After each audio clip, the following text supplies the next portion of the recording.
only on YouTube. Christopher, I know you guys can hear me on TikTok, Substack, Clapper, and all the other apps that we're on. I'm sure all of those have good audio. This is strictly YouTube that is doing this. So give me a minute to try it again on YouTube, and hopefully we'll be able to start the show. So give me a second here. Just want to try it one more time here on YouTube. Looking in the comments, what happened to your voice, buddy? Nothing. Nothing that I know of. I don't know. Sometimes they talk low and it gets raspy. I'm feeling in good health. So I'm not like developing a cold or anything. So no clue. Maybe I need to drink some water. I don't know. But good evening to you folks. Happy Friday. Hey, hey, the weekend, baby. Just putting in a couple hashtags here, so bear with me. Politically, what do you think the week's been like? You guys, remember the old commercials? Are you ready for some football? Are you ready for some midterms? What are we like? 80? Is it 80? 80 some odd? No, is it less than 80? Alexa, how many days until the midterms? Because we're getting close. We're getting real close. There are 74 days left until the 74. 2026 midterm elections. Alexa, stop. 74 days left. So we're getting really close. Are you guys getting antsy? Do you think that what's going on, Tim? Hopefully you're having a good day, just like I am. Lonely therapy. Good afternoon. Good evening, rather. Are you guys getting antsy? Do you feel optimistic? Do you feel hopeless? How are you feeling? Oh shit! How are you feeling about the approaching midterms? Red wave, blue wave, no hope, nothing but hope. But like I said, I do got a host of topics. I'm just kind of discussing this with you until I get my last platform going. So looking in the comments, someone says not soon enough. Yeah, I don't disagree with you on that one. I think I wish they were going on right now too. Not soon enough. In fact, I'll tell you this. I wish we did things kind of like Great Britain or the United Kingdom or Australia, where they actually call elections. So if the people can actually call an election and have it soon, like we have to wait 2 years for national elections, 4 years for the presidential election.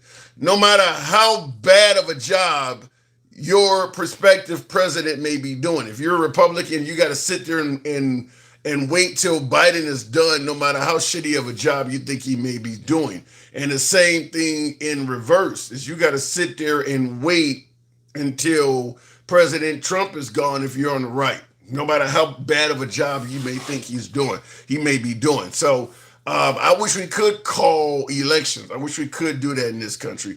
I don't know what type of new laws and legislation are going to come out of Trump's presidency, but I absolutely believe, beyond a shadow of a doubt, that once President Trump is no longer in office, you will get bipartisan support in regards to new laws to prevent a future president from doing some of the things that President Trump has done. Certainly when it comes to starting a war. I think they're going to probably pass legislation to prevent what we have done on the Iran war at the urging of one person, because Trump, the Iran war is Trump's by himself. He did that all by himself, from start to the point we are at now. I do believe you will get bipartisan support once Trump is out of the picture, and both Congress and the Senate are not frightened on both sides of the aisle. They will agree we cannot let one man drag us into something this significant ever again. And there's a host of other things I think Trump has done based on a one-man aspect that I think you'll get bipartisan support from both sides of the aisle to prevent it from ever happening again. So we'll see. But that's in the future. And I see in the comments, Leonard Watkins says too late. Well, it's not too late if we do not cease to be a nation. I mean, let's say no matter how the Iran war turns out, this can be done again by another president in the future if we don't pass some sort of law to prevent it. So yeah, I do believe that you'll get both sides of the aisle saying once Trump is gone, we cannot let that happen again. My opinion, I know a lot of my beloved MAGA, I have to hold up the hat. My beloved MAGA believes that the charges on Trump were a witch hunt. I'm not here to debate that, but I do believe you will get bipartisan support going forward that no president that is currently dealing with criminal charges, ongoing trials, and things like that can run for office. I think that's another bipartisan aspect going forward that no president will ever be able to do after Trump is that if you got multiple felonies or you have been charged with a felony and you have a trial in the future, you have to clear that up before you can run.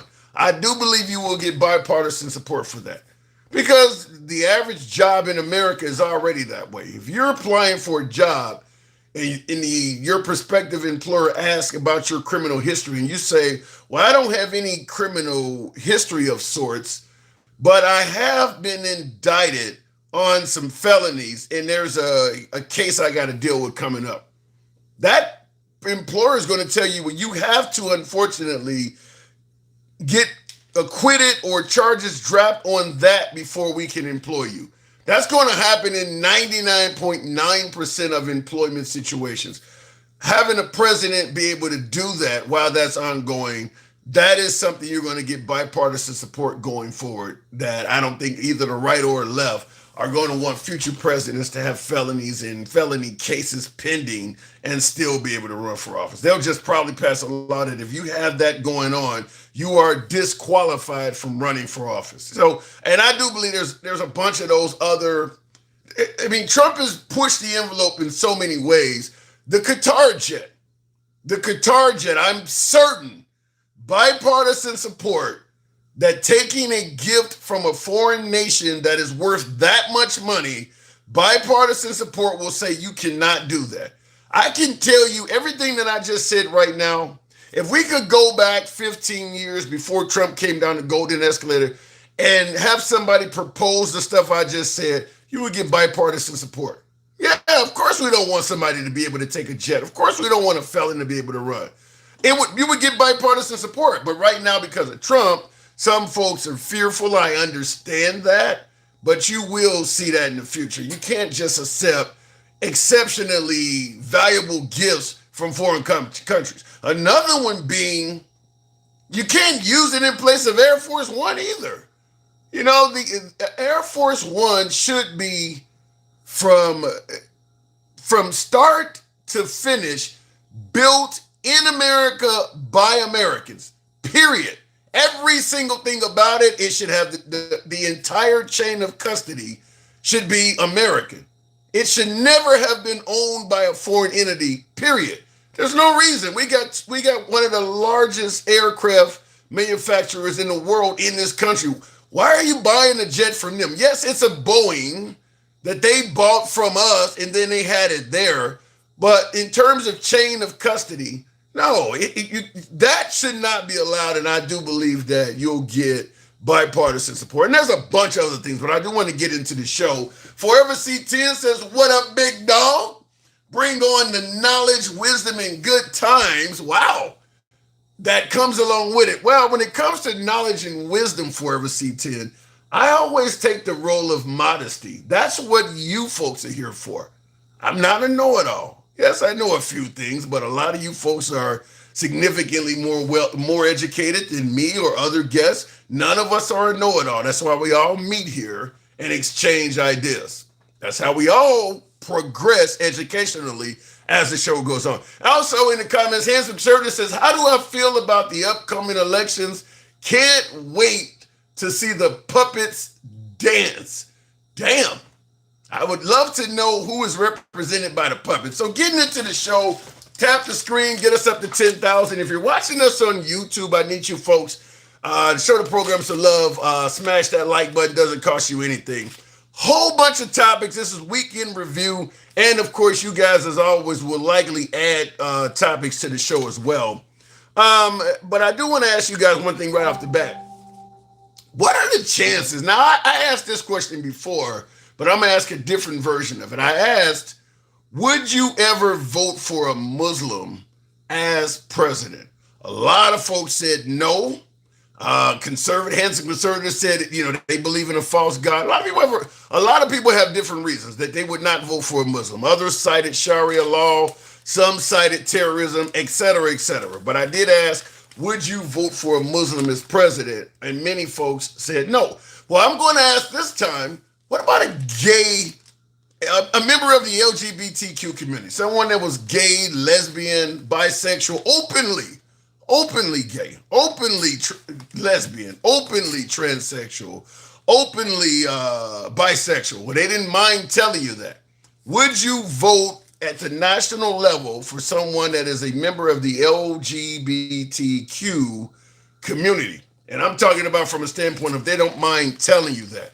I'm asking that question because I think we may see another visit from someone that actually is well known and open about being gay, that being Pete Buttigieg, former South Bend, Indiana mayor.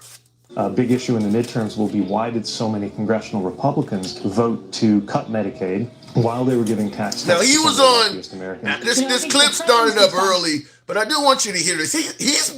I'm asking this. Now, you guys, if you guys watch the show, you already know I stated the Democrats, if they elect somebody, that person needs to be straight, white, Christian, and male. A lot of folks don't want a woman. A lot of folks do not want a non-Christian. A lot of folks do not want someone that is not straight. Pete Buttigieg, so he's outside of what I suggested we need. But I'm asking about him for one simple fact. Unlike Kamala Harris, who wouldn't go on the Pod Bros shows like Rogan and some of those shows, this guy is all over Fox News. Buttigieg going into the den of the enemy. He has no problem going on Fox and challenging them openly, often.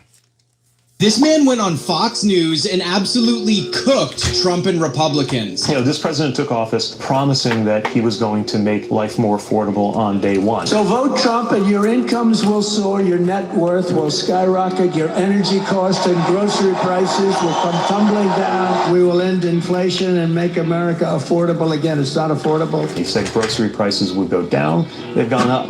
Energy prices are up while he's killing utility projects that would create more energy generation.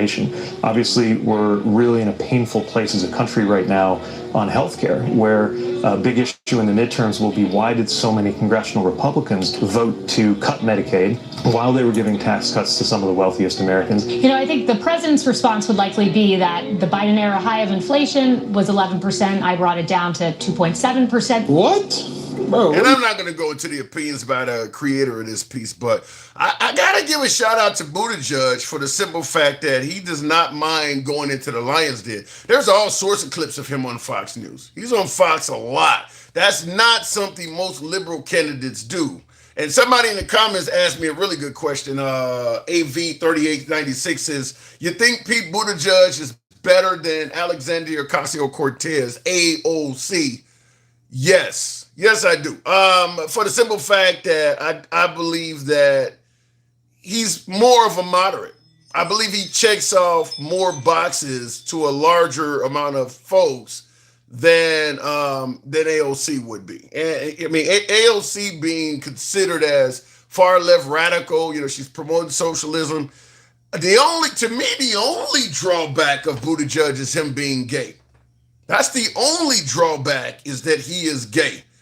Because he is very moderate in his positions. He is not an extremist on any level at all, other than the fact that there is a significant amount of homophobia in existence.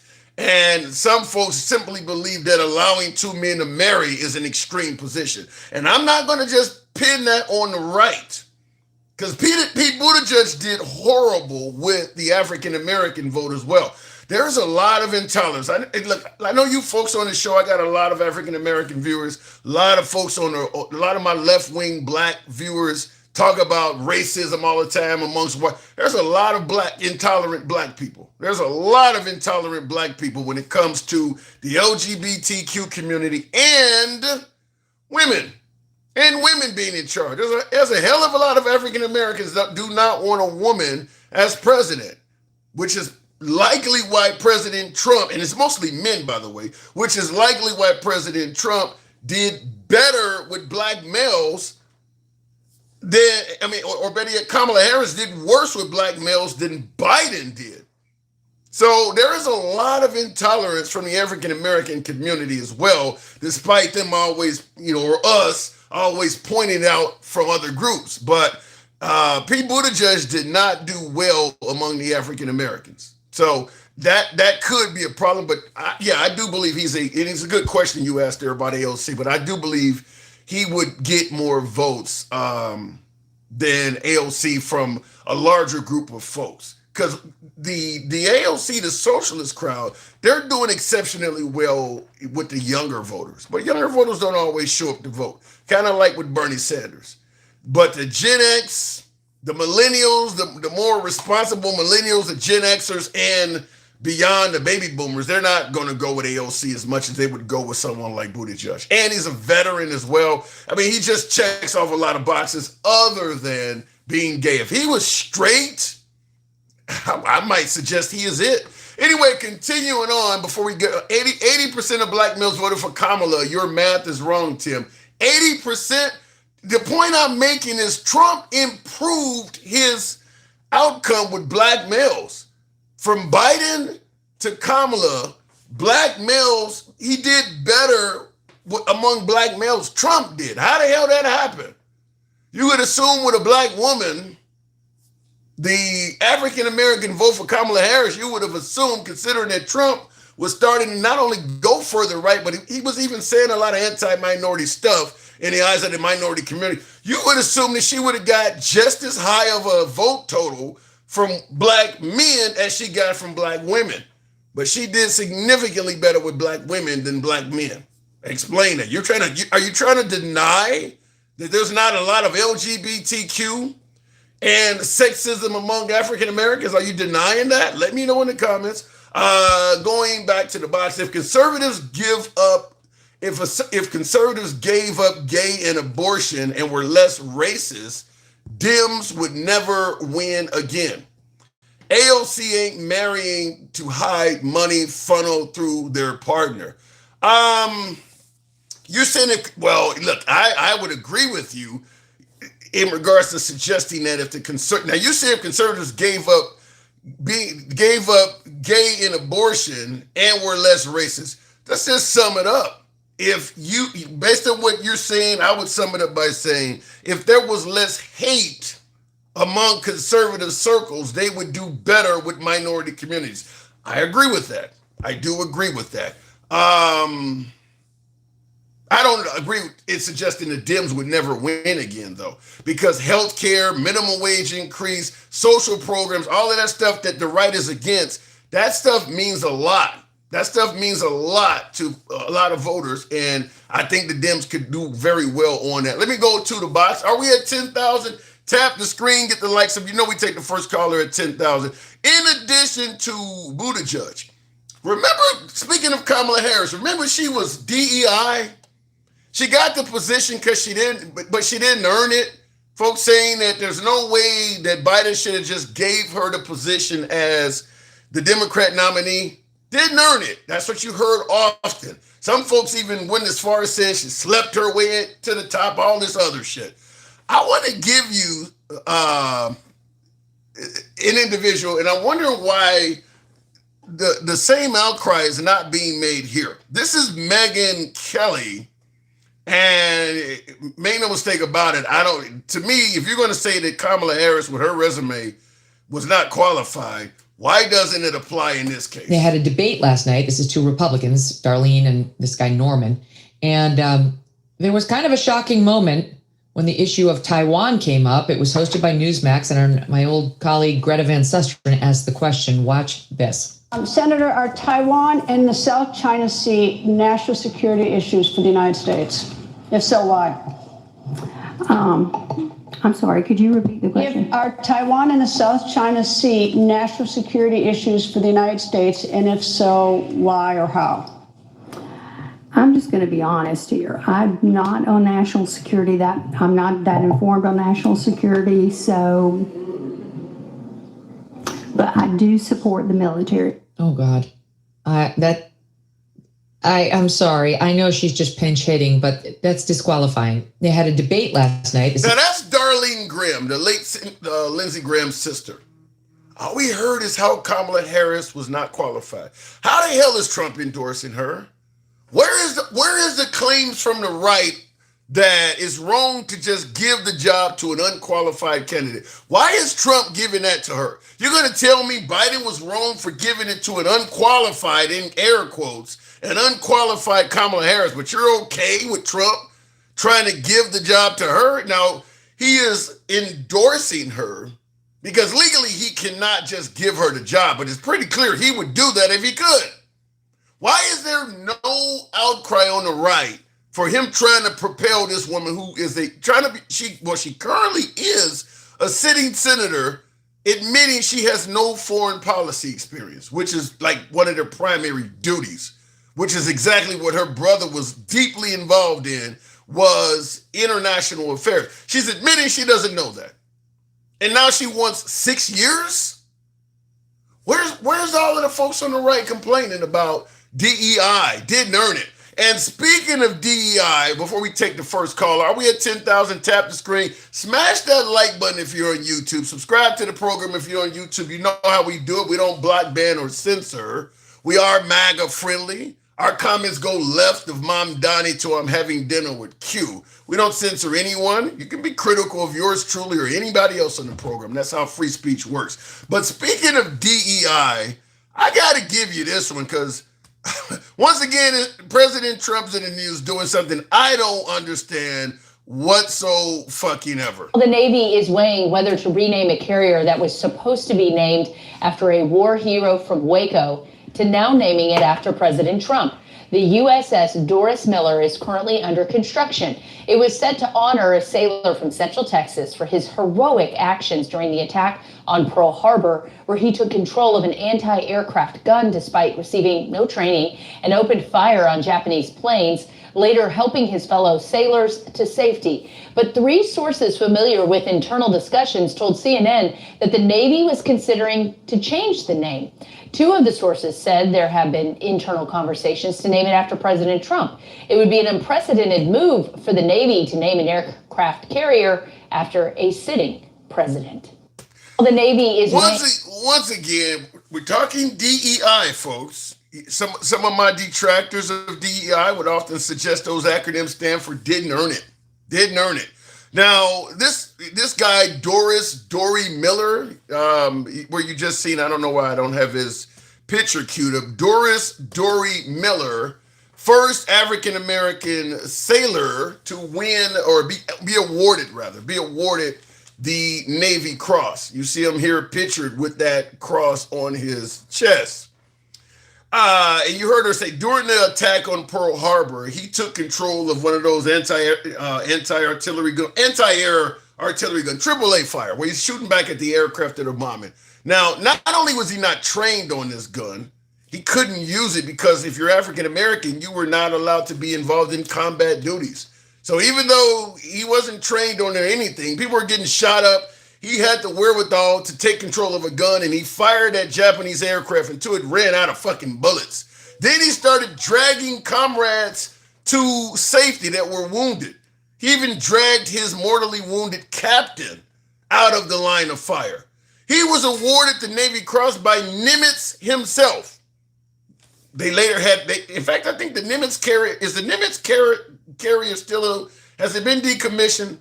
But the Nimitz even received a carrier himself. He received that Navy Cross from Nimitz. So they want to honor this man, this African-American, being the first African-American to receive a Navy Cross. They're going to name a carrier after him.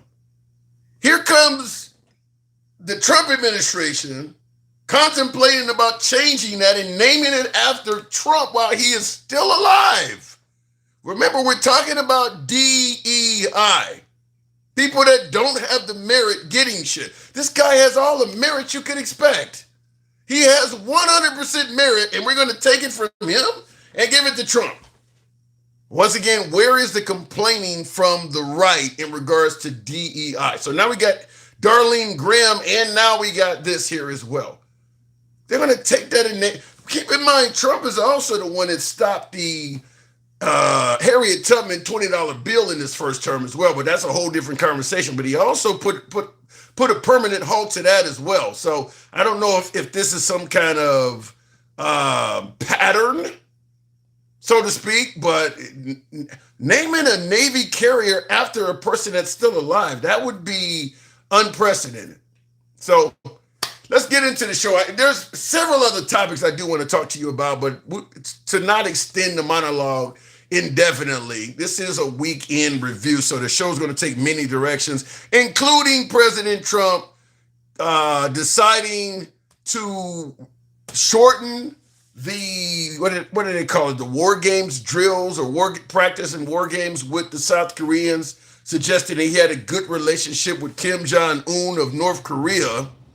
And literally right after he did that, right after he talked about how great his relationship was with Kim Jong-un, Kim Jong-un appeared in the news for doing some of the worst shit. 6 new overnight North Korea firing multiple missiles towards the sea just a day after the country mostly ignored a U.S. decision to scale back military drills with South Korea. Okay, so what does all of this mean? Archie Newher has been following this overnight and joins us now in the live center with the very latest. Good morning. Hey, good morning, guys. The South Korean military officials say nearly 10 short-range ballistic missiles were launched from North Korea's capital region. The missiles flew nearly 185 miles towards North Korea's eastern waters. U.S. military... Done that literally just a day or so, not even, right after Trump said he had a good relationship with it. But you know, they say like in the 80s and 90s infomercials, but wait,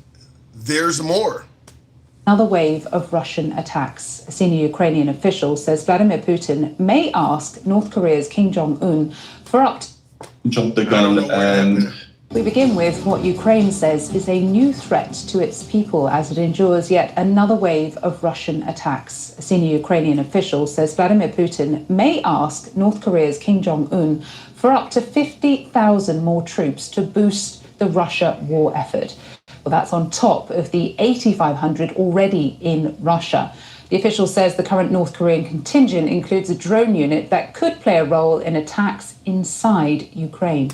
So we're helping the Ukraine, and the guy that Trump says he has a good relationship with may send 50,000 troops to help out Russia, in addition to the 8,500 that's already there. What did Trump mean when he says he has a good relationship with Kim Jong-un? I don't understand it. What does he mean when he says he has a good relationship with them? They sound like we're almost damn near at a proxy war with them. Leonard Watkins, good evening, welcome to the program. Tap the screen. Get the lights on up, if you will, and help people out with the hat, mustache, TikTok cap goals. We'll see if we can get the show going. Yeah, because Putin is scared. But this ain't got nothing to do with Putin, though. Trump is saying he got a good relationship with Kim Jong-un, and Kim Jong-un seems to be making him look like a fool. What happened to, under Trump, we're more respected worldwide? Does that look like respect what Kim Jong-un just did? Does that look like he's showing respect to President Trump at all? Somebody help me out with that. We are, MDJ says Kim Jong-un said Trump lied. I haven't heard that. In fact, his sister, Kim Jong-un's sister, says she does consider Trump's relationship with her brother to be a good relationship. Kim Jong-un was on TV, or Kim Jong-un's sister, I don't know if she is the appointed successor to the guy, because he's still pretty young. But she speaks out as well, and they had a video of her saying that she considers Trump's relationship to her brothers to still be a decent relationship. We are funding this war. Trump and his kids are getting rich beyond what we can imagine. Democrats win in the midterms. Do you think they're going to go after any of that money?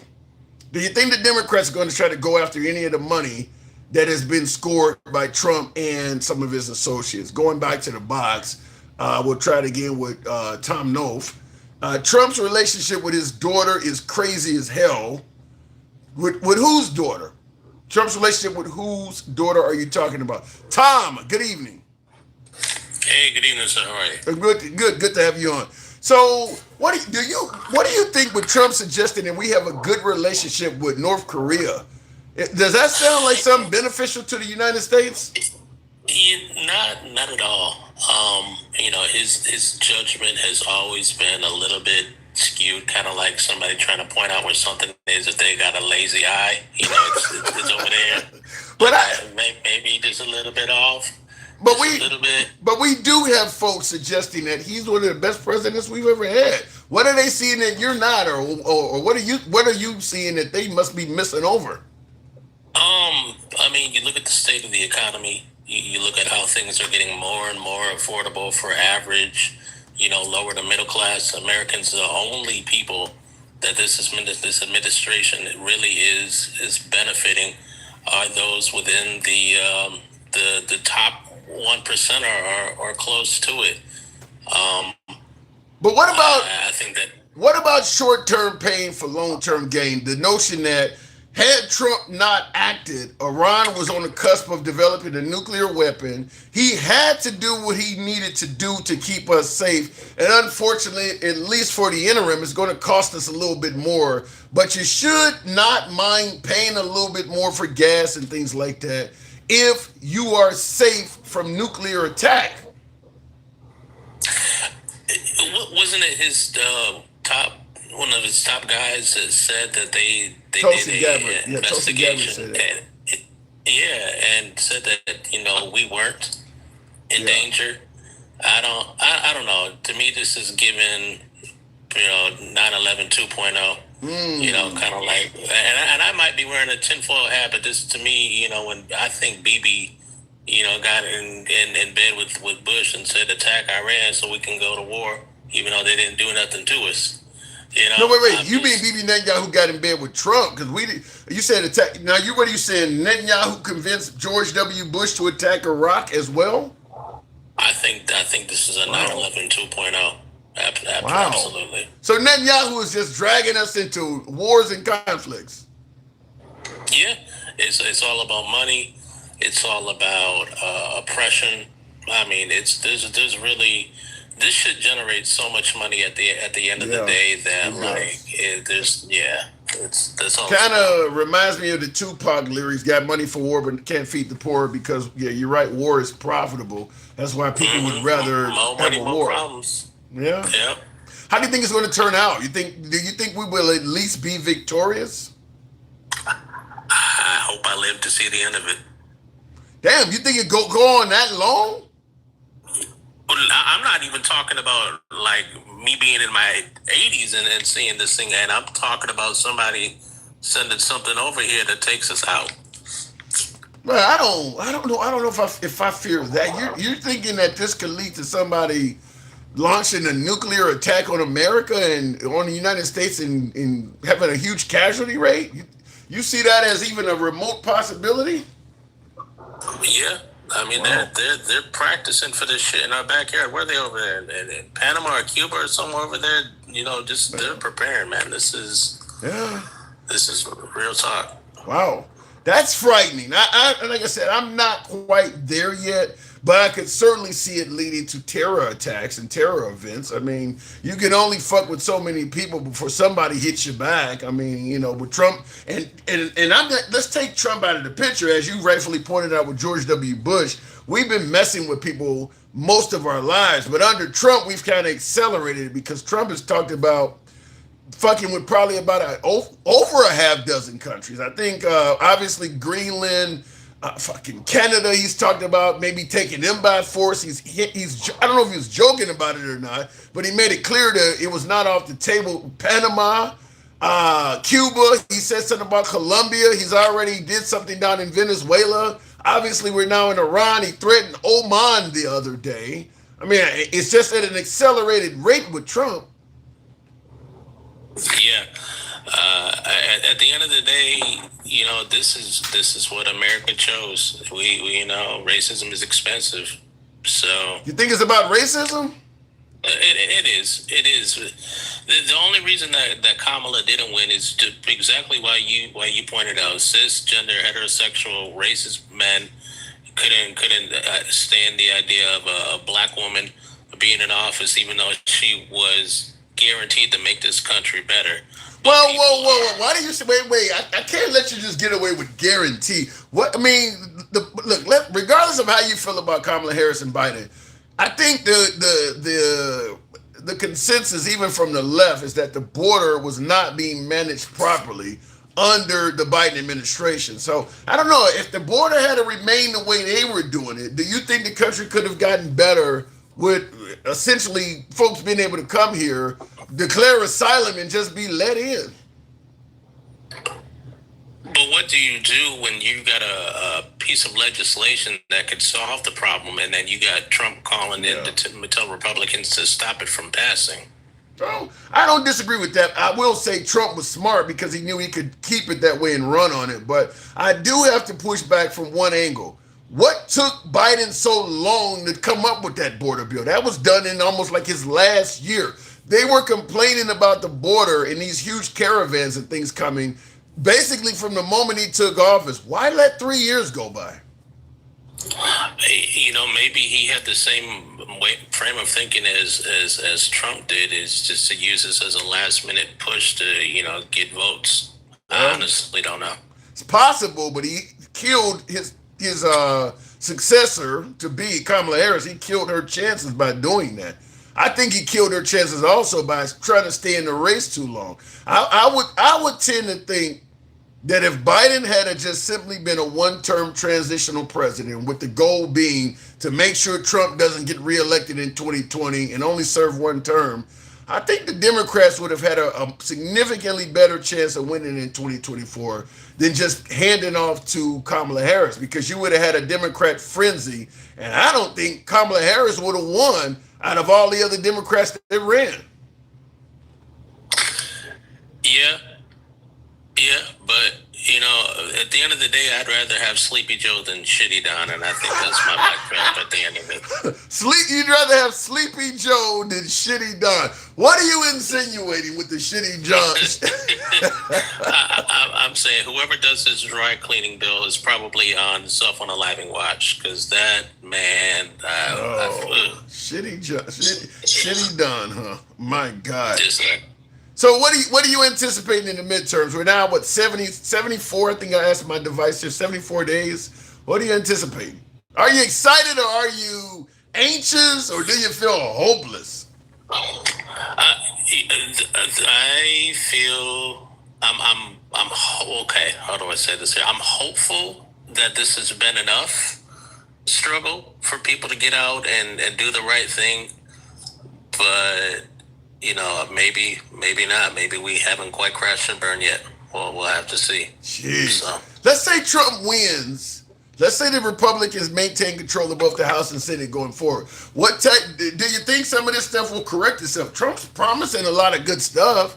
He is promising to bring down gas prices, groceries, bring back manufacturing. Let's say he gets another 2 years maintaining control of the House and Senate. Are you at least optimistic under the current commander-in-chief? Not at all. Ooh. He's had time to clean this shit up from the beginning, and I feel like the only way we need another, and I even hate saying this, but I think we need another C-19. What the fuck? Did you say we need another pandemic? Yeah, because that's the only thing that got him out in the first time. No. No. We can vote this. We can correct this with the ballot. You really want us to? Why would you explain why you're saying we need another pandemic? Wow. Explain that. Elaborate on that. Millions of people unalived in this country. The first time he told us that it was a hoax, and if you drink bleach, it's going to go away in 2 weeks. And I think the first time they really saw his incompetence, or they were begging at that point for things to. Is he that bad? Is he really that bad as a president that you want him gone so much that you would be willing to sacrifice a ton of Americans? You're not even gonna say you got TDS if you want people to perish. Just to get, is he really that bad? They're gonna perish when he kicks the bucket. I mean, why? What do you mean? I guess why prolong the inevitable at this point? Shit. I mean, nobody's perishing now. He's been in office almost half his term. We're not dying now, are we?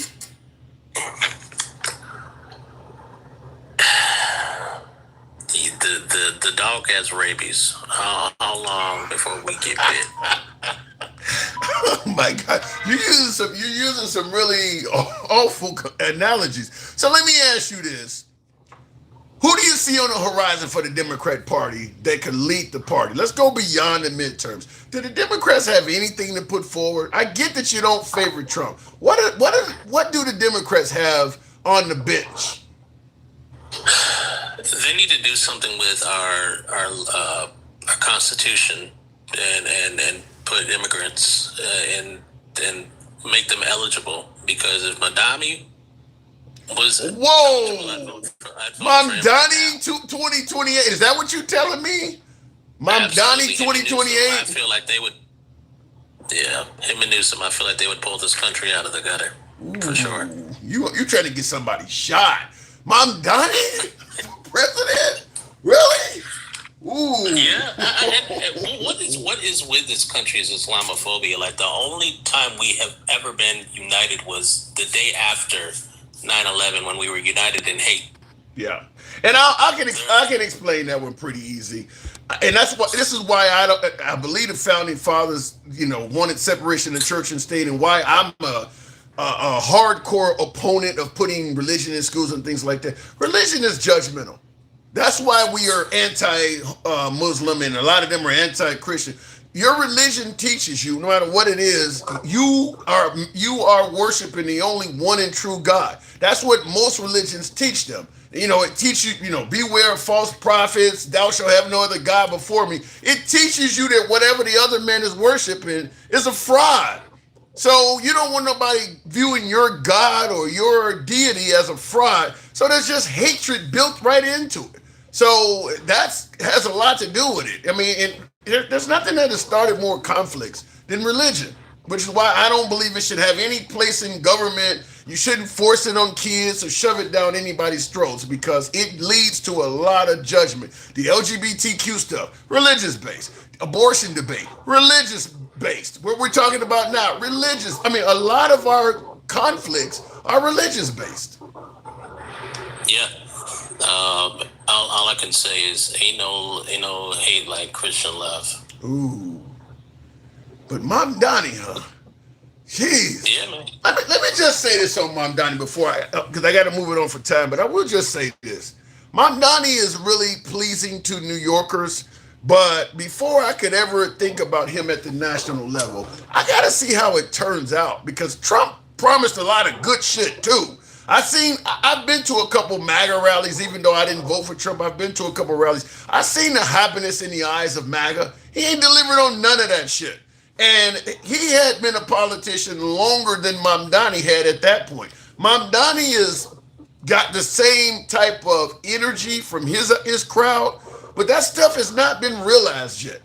So I don't want the left to do what the right has done and start just automatically say, Trump forever and shit. Let him deliver first. If Mamdani starts actually delivering on that stuff, you and I may be on the same side, but I got to see the delivery beyond just the promises.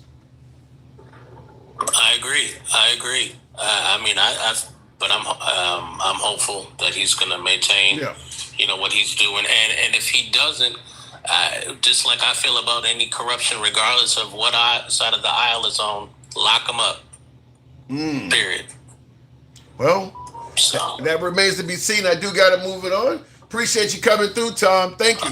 Always a pleasure, sir. Thank you. Absolute. Same. Tap the screen. Get us on up to 30,000. Help your boy out with the hat, mustache, TikTok cap goes.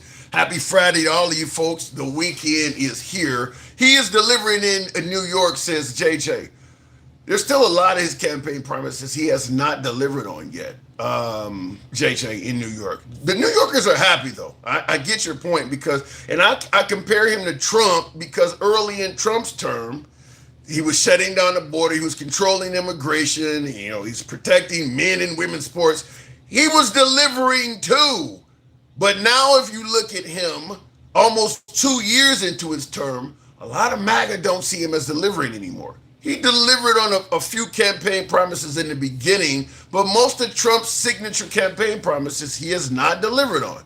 Let's see what happens with Mamdani, which is why I'm saying I think the jury should still be out on him. Don't jump into the Trump 2028 category yet, or Mamdani 2028 before you see the actual delivery. I'm not saying that Mamdani may not become a superstar. I'm just simply saying wait till you see the actual wins before you start giving him a trophy. Tap the screen. Trump lies every time he opens his mouth, says Dorothy Loves. Yikes. Tap the screen. Trump is doing way more in less than 2 years than Biden did in 45 years. Florida Blondie, I agree. Trump is doing way more in less than 2 years than Biden did in 45 years. But it's not all good. It's not all good. Fucking up counts as doing as well. And I would submit to you that Trump is doing a lot of fucking up too. I don't know what we want to attribute to Biden, but he didn't start a war. He didn't start a war. And that's what Trump campaigned on, is no new wars. So yeah, he's doing more than Biden did, but I'm going to chalk it more up in the fucking up category than success. Outside of the border, it gets pretty fuzzy. If you want to give Trump credit for accomplishments, the border, how folks felt about immigration, that's probably his strongest accomplishment. And even that is foggy because of how bad ICE has fucked up a lot of deportations. But other than that, it gets hazy real quick after that. There's no way I'm going to celebrate what he's done on the economy or even, the military or strengthening our resolve worldwide. He doesn't look great on that stuff. Actually, Fled Cruz isn't. Oh, okay, you guys are talking amongst each other. Tap the screen. Help you out with the hat and mustache. That's somebody showing your boy some love. Thank you for the TikTok cap there. 2026 CJ, whatever the name is there. Thank you. We'll go back to the box. Tap the screen. In the comments, and he's costing way more money, and Trump's painting the White House gold, tearing down East Wing. Yeah, all of that. The fucking ballroom, all this stuff. Making us pay our taxpayer money so he could put his name on the Kennedy Memorial, or that we're paying tax money so he could continue fighting against E. Jean Carroll, or refurbish that jet from Qatar. We're paying for all of that stuff. Now they're having some kind of NASCAR event in DC, I think this weekend, 250th celebration. We're paying for all of that stuff in the middle of this fucking economy. I don't get it. Look, if you want to celebrate our 250th, yes, that is very, very patriotic. But this is akin right now to buying your kids lavish Christmas gifts a month after getting laid off. It's just like right now, you may have to scale back some. We don't have the money for this. The American citizens are not doing very well. And he is just constantly just living large in DC. Painting statues gold and millions of dollars to dye pools, different colors and shit. Lay off a little bit. People are hurting. I mean, you can do this shit in time, but make sure everybody else is eating before you start living so lavish. I don't know how to explain it other than that. Now, to be honest, though, wouldn't you like the White House to be gold? No. Why? Why the hell would I want the White House to be gold? The fuck? No, careless, fairless. Why would I want that? I don't see any benefit to that at all. That gold could go benefit hungry folks and all kinds of. I would rather you send the money to a starving kid in another country as opposed to painting the White House gold. Why the hell would I want that? Going back to the box, Sergeant Bill Cole. Why does that name sound familiar? Sergeant Bill Cole it's the White House. Well, yeah, the White House. It shouldn't be the Gold House, but either way, at some point, take care of the citizens. Quit the pet projects. All of the shit you're doing to make your life and your surroundings really cushy. People are hurting. People can barely even afford to buy a house. And you're talking ballrooms and gold statues in the White House. No, I don't favor that. Hanson Conservative says if Biden wanted to keep his party in power, he would not have chosen Kamala Harris. I don't think it's the choosing of Kamala Harris that was the biggest mistake. I think running for a second term, certainly after that botched debate, I think that was a significantly greater mistake. I think even if he had chose Kamala Harris and she had a year or two to run, I think she would have done much better. Because, Trump grabbed him by the pussy and some of those horrible comments he made. Well, Kamala goes on TV and says, I wouldn't do anything different than Biden.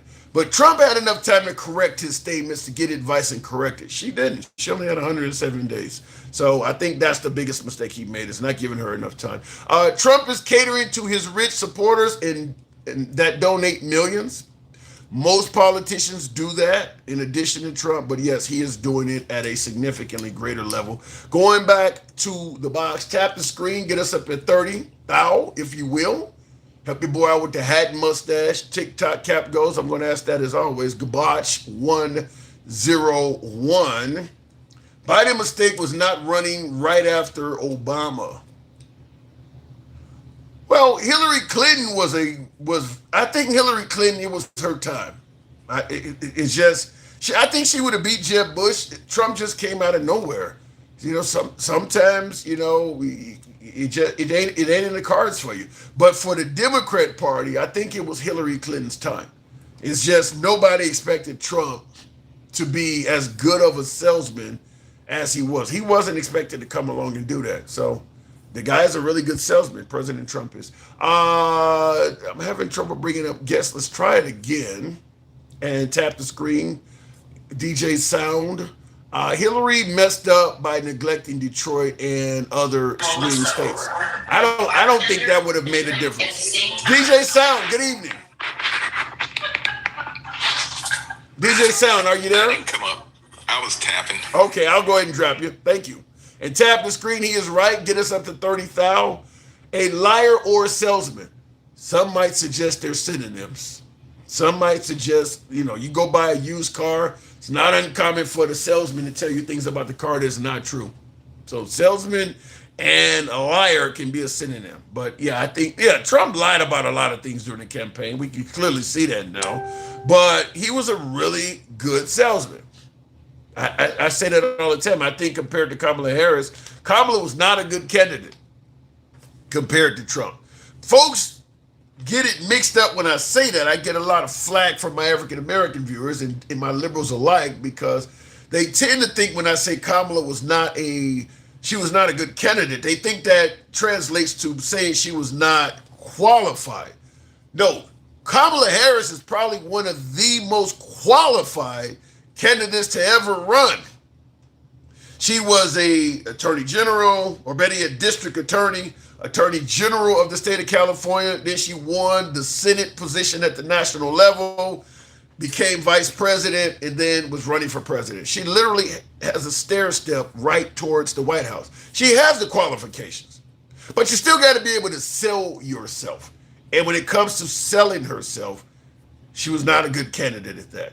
But qualified, I think she's more qualified than Trump. I do believe she's more qualified than President Trump at the time. Anyway, look it in the comments. Hey, Tim, have you seen the movie Matilda? Donald Trump is Matilda's dad. No, I have not seen that.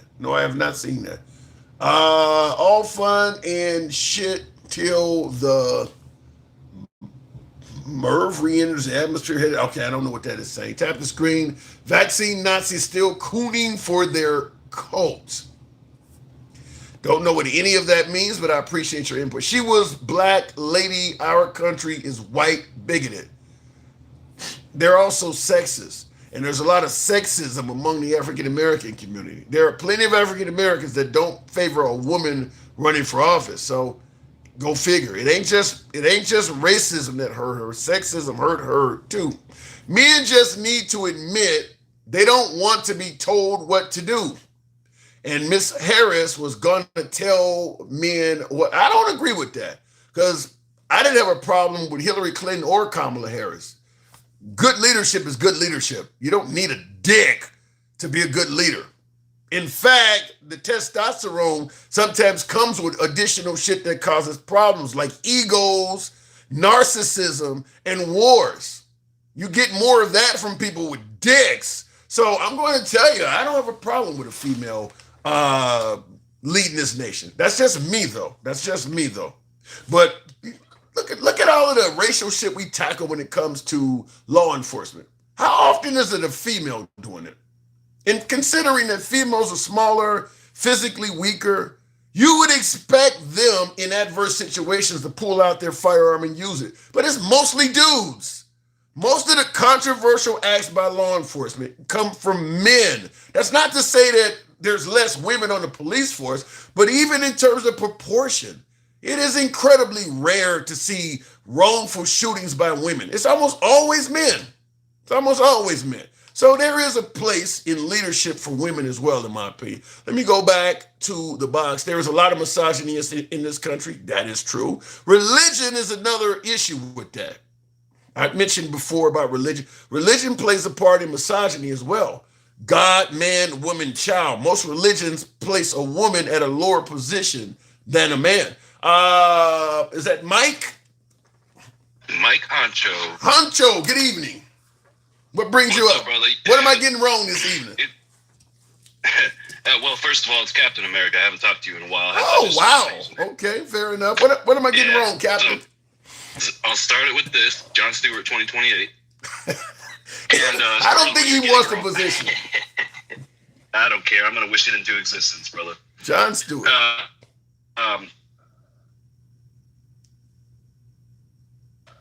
Did I lose you? No, man, I agree with you on a lot of what you're saying, to be honest with you. As far as a woman leading a nation, I mean, can you hear me? Yeah, I can hear you. Go ahead. There may be a delay or something. Yeah, I mean, as far as a woman leading a nation, I don't understand why we have such a problem with religion. The problem, hey, listen, I think what it is, you have a bad signal. It's showing me you only got one bar. I may have to drop you just because you got a bad signal, but in regards to not understanding why there's a problem with a woman, as I stated, religion. I mean, there's ego and there's male, chauvinism. Men think, a lot of men think they're superior, but religion plays a huge part in it as well. Are you still there? Can you hear me now? Yeah, but but there's going to be a delay. Go ahead and make your point, though. Oh, yeah, I just thought, I mean, we've had the experiment of running this country with men 47 times, and obviously it hasn't worked very well, so why not let a woman have a shot at it? No problem with a woman as president. I didn't like Hillary Clinton. I'm going to be honest with you. Thought there was a lot shady about her. What about versus Trump? What about Hillary versus Trump? If you had to vote between those two right now, with all of the shadiness surrounding Hillary Clinton, where's your vote going? Oh, dude, Hillary Clinton, easily. I mean, I voted for her the first time. You know what I'm saying? I knew Trump was going to be worse. Like you're saying, he's a salesman, and you can't be a good salesman without being a good liar. They go hand in hand. And I knew that the second he said he was going to run for president. He didn't have anyone else's best interest at heart. That's how he's been his entire life. That's all the evidence we had of him. I mean, every time the guy gave to charity was for his own profit in return. You know what I'm saying? So I can't speak on Trump as a citizen because I didn't know a lot about him more than him just being a celebrity. But look, I actually personally, even though I didn't vote for Trump, I actually did myself fall for some of his promises. Certainly the notion that he could end the Ukraine-Russian war. I didn't think in 24 hours, but I did think he would end it rather quickly because he's had a long-term relationship with Putin, and I thought he could probably get Putin, a trinket or two and get him to back down. He's been a dismal failure on that. And I certainly did not expect him to start a new war. So he got me. He even got me, even though I didn't vote for him. His sales tactics even got me. Yeah, man, he's a good salesman. He's a good liar. But that's the problem. That's politicians. That's politicians in general. Let's make it clear. Trump just played the game the best. Yeah, all politicians are good liars. Yeah, he's really good. You think he's going to be able to sell Darlene Graham? He's on his way to South Carolina now to hold a rally tonight. He's going to campaign on behalf of Lindsey Graham's sister, who is just woefully unqualified. She has DEI tattooed on her forehead. Do you think that she's just with Trump's endorsement alone, because that is all she has? She has nothing else going for her other than her dead brother and Trump's endorsement. No resume. Her resume is fucking blank when it comes to this. Do you think that the South Carolinians, with just those qualifications, are going to propel her to the top of the ticket?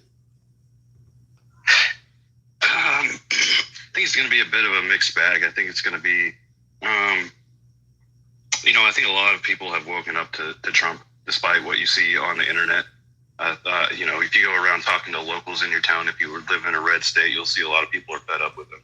And they've realized that they've been conned. So there is that.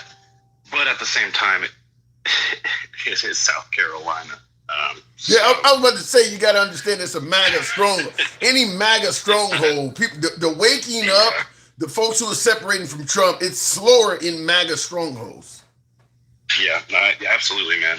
And South Carolina is definitely one of his most friendly states. So I would say Texas, South Carolina, and maybe like Alabama and Oklahoma. Yeah. So I kind of wonder why he didn't. Well, I guess because of the relationship, but I wonder why he didn't at least ask Nikki Haley, could you do this because Lindsey just passed away about a month ago, and then the election is November. He could have asked. Now, Nikki Haley is absolutely qualified. She used to be governor of the state. Could you step in as the state senator until the November election? If you want to run again in November, you can, but you're the most qualified thing there is in the state for the Republican side.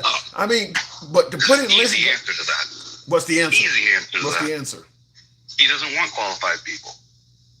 He wants people where he can snap his fingers and they'll do whatever the fuck he says. Trump does not want, that's obvious. It's been going like that. His entire cabinet is unqualified, Tim.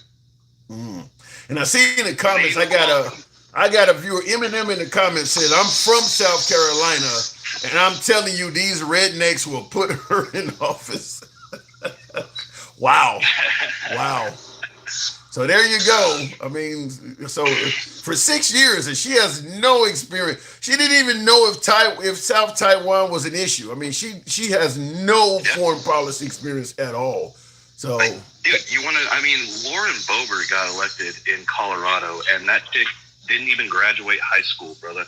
And I know that because I went to the same high school as her. So, really? Yeah, bro. Wow. She is an absolute idiot. That woman is dumb as a pile of rocks, and she was able to be voted in. So nothing would surprise me. But I really hope enough people have woken up to this administration. I'm not sure in the MAGA strongholds. I think Trump. I mean, listen. Keep in mind while we're talking. And thank you, Shirt 14, for the hat and mustache. I appreciate that. While we're talking about people waking up to the Trump administration, keep in mind a lot of folks still think the left is fucking batshit crazy with the transgender stuff and the socialism. So they may wake up to the right and say, "Look, I woke up and I still will make the conscious choice of voting Republican because the left is so crazy." That's one thing that I think the left needs to quit. Despite their personal beliefs and feelings, I do think that they need to stop pushing the transgender agenda because it's obviously hurting them. You don't have to talk about it to do it. And I don't think they need those votes at this point anymore. The community knows what party they stand with. So I think this next election, we need to kind of cut out the social politics a little bit and focus more on financial politics. I don't believe at this point though, even if the left stops promoting the right is seeing so much value in it that they're going to just like with Democrat socialism. You don't have to actually be a Democrat socialist for the right to call you a Democrat socialist. You don't have to be in favor of the transgender community for the right to say you don't know what a woman is. They're getting so much value off of it. They're going to pin that to any Democrat coming down the street. I mean, I've had people tell me you don't know what a woman is. Like, goddamn it, I ain't got nothing to do with that. They telling me that shit. So they're going to pin it to anybody on the left. One thing the Democrats need to be better at is throwing fire. The Republican Party isn't afraid to say anything to any other politician, and they need to be a little bit more rude. I'm gonna say that, and I know that sounds ridiculous, but when you got a guy like Trump up there saying fake news every time a reporter says something that's obviously true, and then calls him a pig and all this stuff, I know you're trying to be professional, but throw that shit back at him. Tell him he's an orange fucking clown. Tell him he's a fat ass. You know what I'm saying? Like, throw it back at him. Because honestly, dude, the left looks like straight pussies right now. They really do. What happened to when they go low, we go high? You don't like that, huh? I don't, not anymore. It doesn't work. Yeah. No, I'm not saying don't be kind to people, but I'm saying these politicians and these news reporters, if people are going to be rude to them, throw it back at them. That's obviously the culture that we like these days. That's why Trump got elected. Let's be honest. He got elected because of the shit that he said about people, not because of his qualification or his policies. So, yeah. I mean, throw that shit back at him. That's what people want. We live in a fucking culture of social media. The problem is, if one of these reporters do that, you'll never be invited back to a press conference again, and that would be detrimental to their careers. Not to mention, if you're CNN, let's say Caitlin Collins of CNN, if she ducks, he's attacked her numerous times. If she attacked him back, he's not going to invite her to a press conference, and he may target the whole fucking network and say none of y'all can come back. So that's a big burden on her to decide, do I want to throw this back at him and not only potentially harm my career, but all of my colleagues ain't gonna get invited to press conferences either. So start a YouTube channel, start a TikTok. There's obviously more people that watch this kind of stuff than watch cabinet. He's still gonna get like you. If he finds out about it, he's still gonna come at you. I mean, I get it, but what else are we supposed to do? Keep acting nice to a guy? We can bow down and say yes, master. We can bow down and say yes, master. Right? He is a king. Some would say. Hell no. Well, somebody needs to put him on his knees and kick him in his teeth is what they need to do. But no, man. I think that, and I'm not saying the Democratic Party should go off the rails and act like Trump and his administration. That's not what I'm saying. But when they push back, man. We got to stop looking like pussies. There's a lot of people in this country that think the Democratic Party is weak. Yeah, Thomas Massey did that the other day, suggesting that Trump may be sleeping with his new intern. What is her name? Natalie, what did I put her name? Natalie Harp. And the right is going crazy about that. And I'm with you. Like, all this shit that Trump says about people, and somebody indicates that his new assistant may be a hoe, that he's fucking, and all that's off limits, all the shit that Trump says about people. Like, are you crazy? Even Jesse Waters of Fox News is like, Trump has said, and Jesse Waters is hardcore MAGA. Even he came out on the 5 and said, Trump has said way worse shit about people. So, I don't know, but go ahead. I'll give Waters one thing. He stands true to his, cancel culture stuff. So, I'll give him that. At least he stands on that. Fair enough. Other than that, he's a pile of shit. All right, I gotta move it on for time. Listen, I'm a big 5 watcher. I'm not a fan of Jesse Waters either, so I'll leave it at that. Appreciate you coming through. All right, I'll leave it at Jon Stewart 2028. Good luck with that. Well, first of all, you know something? If he ran, he would have a lot of support, but I don't think he's intending on running. So that's where the problem is. If he ran, he would win by a landslide. But I'm like I said, I'm wishing it into existence. I hope he runs. Something in my head just tells me that that's what's right now. Well, you know what I mean? Unfortunately, it won't be realized.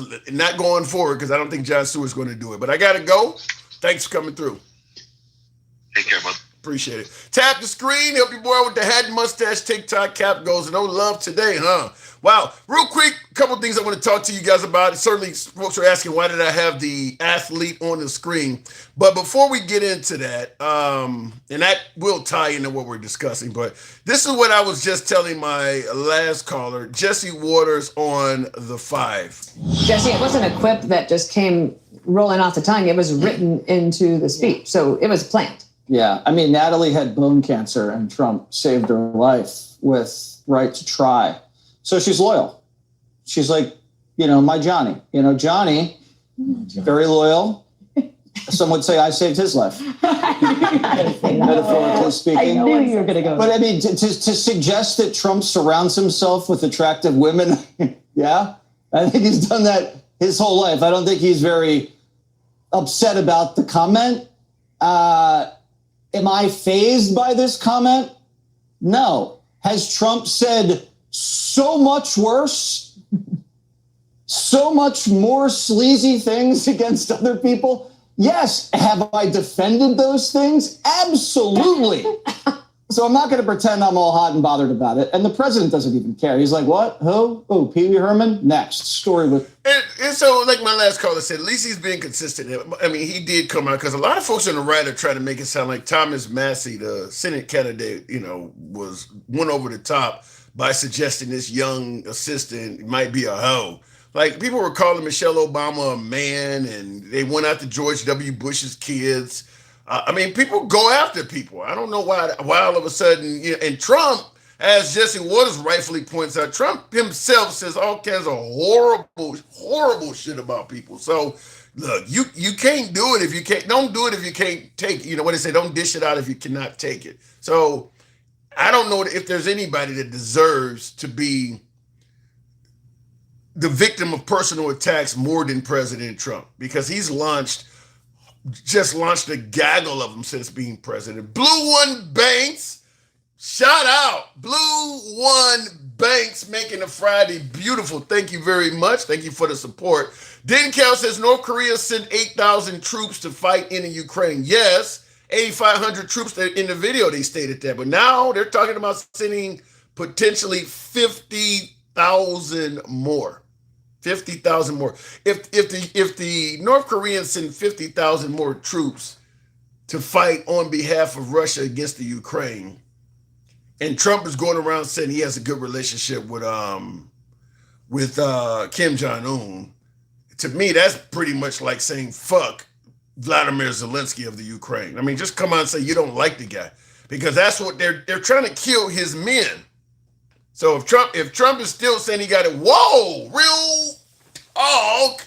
Haven't seen anything like that in God knows when. Thank you, real talk. Appreciate that.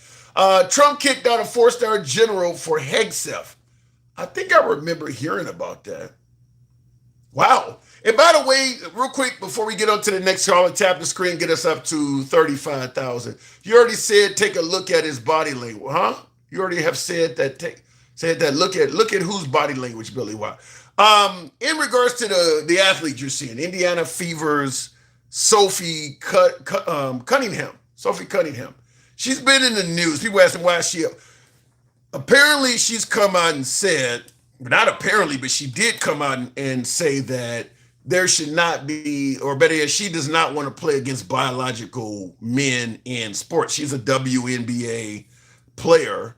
And the right has rallied around her because she obviously favors the notion that transgender males should not play in women's sports. Now, look, I don't believe they should play in women's sports either. But I keep saying this many times. It's not an issue.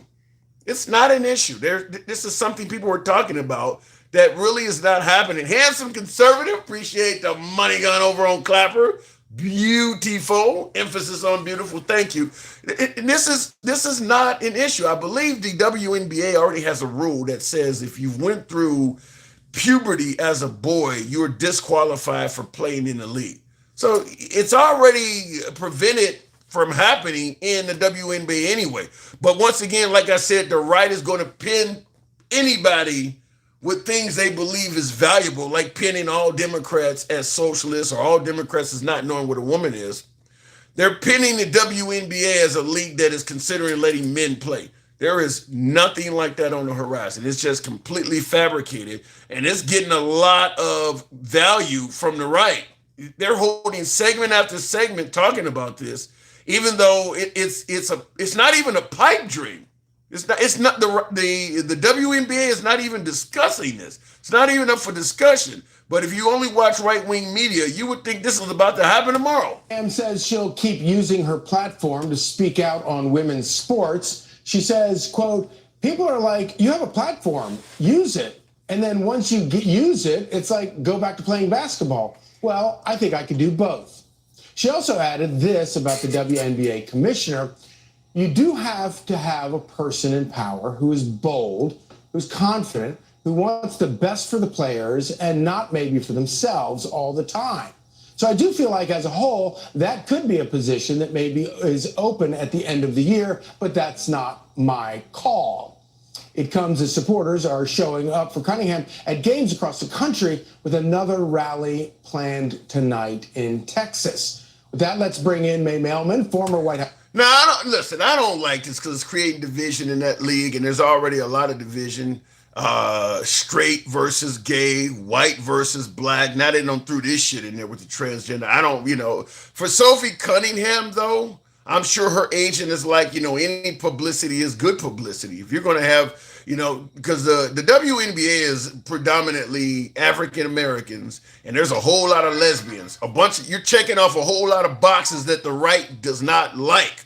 So folks like Caitlin Clark, being a straight white female, has brought some folks from the right over to watch some of the games. And Sophie Cunningham, now openly taking up on a right-wing position, will bring some of them over as well. So I'm sure her agent is like, look, it's going to make you unpopular in some circles, but this could make you a lot of money from the right side of the aisle. So I don't know what I would do if I was in her position, but this is not an issue in the WNBA. It's not an issue. Anyway, looking in the comments, and I see somebody said, Alter Ego says Sophie is great for the WNBA. That's it. Take this issue away from her, and you wouldn't be talking about her. You wouldn't, because she ain't making she don't make a killing on the fucking court. She's not scoring a ton of points. She's not making a killing on the court. So take this transgender issue away. A lot of you folks would not be talking about her. Let me go to the box. Alter Ego says bullshit. You weren't talking about her before this. So, yeah, take that away. I don't think you'd be talking about her. Let me go back to the box. Dencal says Trump kicked out. I saw that already. Tap the screen. She can cry over her tears, though. Tears for what? Marco, good evening. Marco, are you there? Apparently not. We'll move it on, and we'll go straight to Gangsta Grandma. Good evening, Gangsta Grandma. Welcome to the program. America allowing Trump to rip them off. Idiots, says I can't disagree with that, because I do believe President Trump is he's using our taxpayer money on a lot of things that are solely beneficial to him.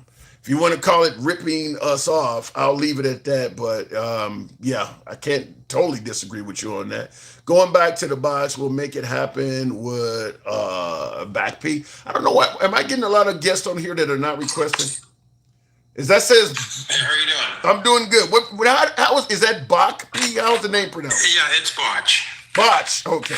What brings you up? Yeah, I just wanted to, I love hearing from you and whatnot. Thank you. From the great city of Las Vegas, and you're very neutral and whatnot. And just like me, I got a problem with Donald Trump because of the fact that, he has the ability to help the American people with the policies, and he doesn't do it. Like, I don't have any problems with the grifting he does for the billions of dollars. That's expected. Donald Trump has been like this since the 70s. Wait. That's your tax. It's one thing to grift. It's another thing when it's your money. You're okay with him grifting for your money? Well, because...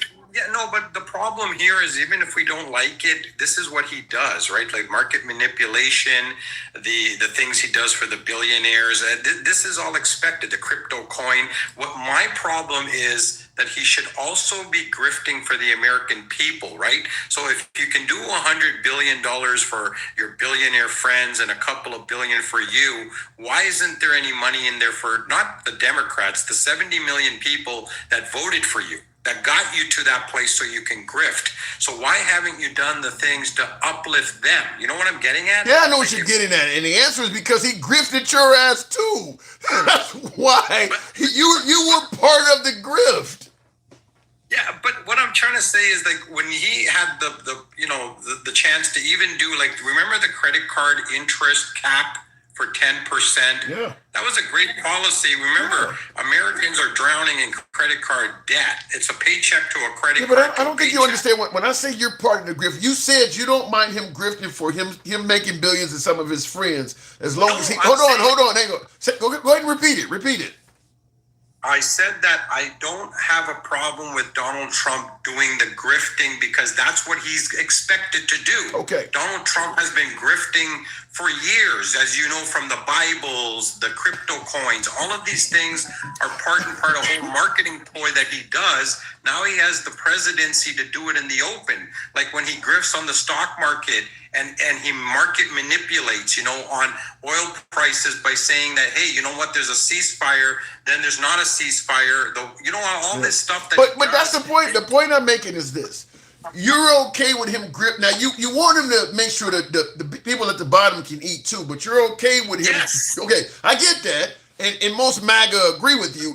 But you're saying you're okay with him grifting for himself and the folks at the top, but you want him to also make sure that people eat. The point I'm trying to make to you is when you grift for the people at the top, they are taking the food out of the mouths of the people at the bottom. You're not going to eat.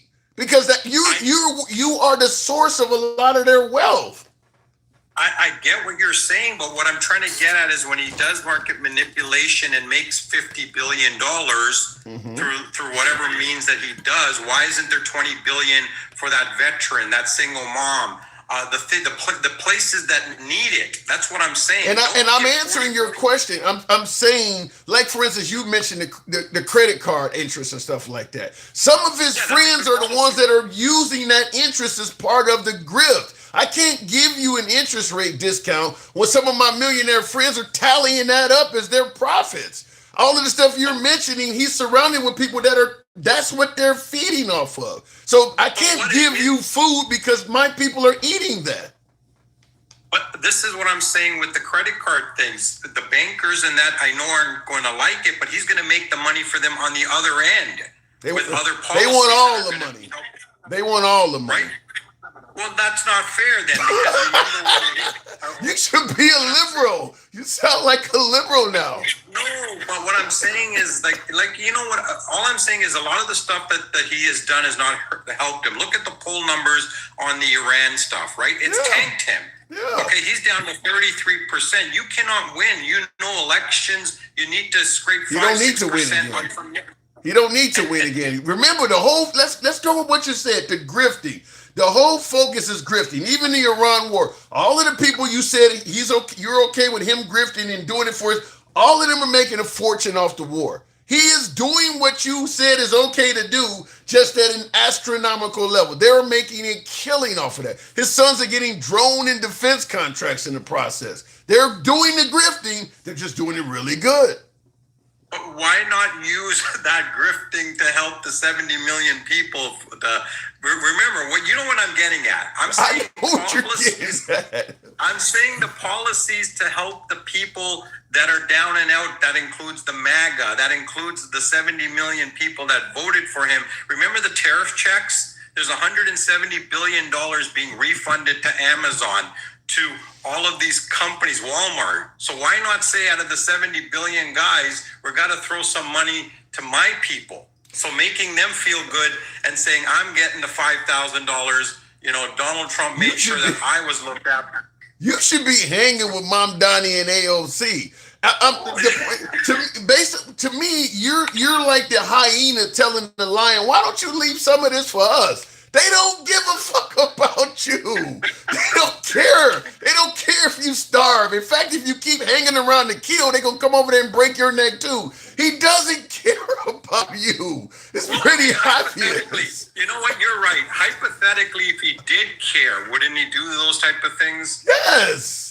If he actually cared, he would have done this stuff a long time ago. But I'm going to submit this to you. When you voted for him and you thought he cared, he wasn't caring then either. No, I didn't. Listen, one thing I've got to make clear, I didn't support Trump, okay? But what I'm saying is since he's in power and he's got the ability to make policies, remember, we have to deal with it now for another 2 years. So, right, even with the whole immigration stuff, why is it the fact that he hasn't changed the laws through Johnson and the Senate? If he didn't like asylum, if he wanted to fast track stuff, things that have not been changed for 50 plus years, executive orders can be overturned by the next guy, and Supreme Court can also overturn certain decisions. But when you put it into the books, that's a good question. Why hasn't he done that? That's a really good question. And I'll tell you this, I often hear from the right that Democrats want all these people to come here because they end up voting for Democrats. But they don't point out a lot of the folks on the right want immigrants to come here because they'll work for cheap labor. So maybe they're not codifying it because in the future, the folks he's grifting for can get them back. They don't want. A lot of folks on the right enjoy that cheap labor. There's Tyson Foods and all of them ain't Democrats. All of these folks that have companies that are in construction places and hotels that are loaded with immigrants working for less than American wages, all of them aren't run by Democrats. So there's a lot of Republicans that want those folks here. So maybe he's not codifying it because perhaps in the future they can come back. I'm just guessing here. But I agree with you. Why didn't he have Congress do it? I agree with you. Yeah, and what about all the tariffs that he could have went through Congress and not have it overturned by the Supreme Court? Or was it the ploy to have the ultimate grift and getting all these refunds to these people to the tune of $170 billion? And was it a mastermind plan to say, I'm not going to go through Congress that sets the tariffs, I'm going to go through it my way and get it overturned and get these people all of their monies through refunds? Do you think that was the case? No, the tariffs are easy to explain. That's a grift. Market manipulation, insider trading. When you're announcing tariffs ahead of time, people can make bids on the poly market, on the stock market. The tariffs are a grift to his people. I mean, when you tell Canada, we don't like you, so the tariffs are going to go up 50% additional tomorrow. That ain't got nothing to do with manufacturing. That ain't got nothing to do with a trade inbound. You're just throwing tariffs out there to fuck with people. And it's making the market go crazy. And because you're announcing it early, you and your cronies are making money off of it. Because on his Truth Social site, they got it where if you pay, I think it's $100,000 or some astronomical sum. Yeah, you can get the information early. I mean, that's just grift. That's all grift.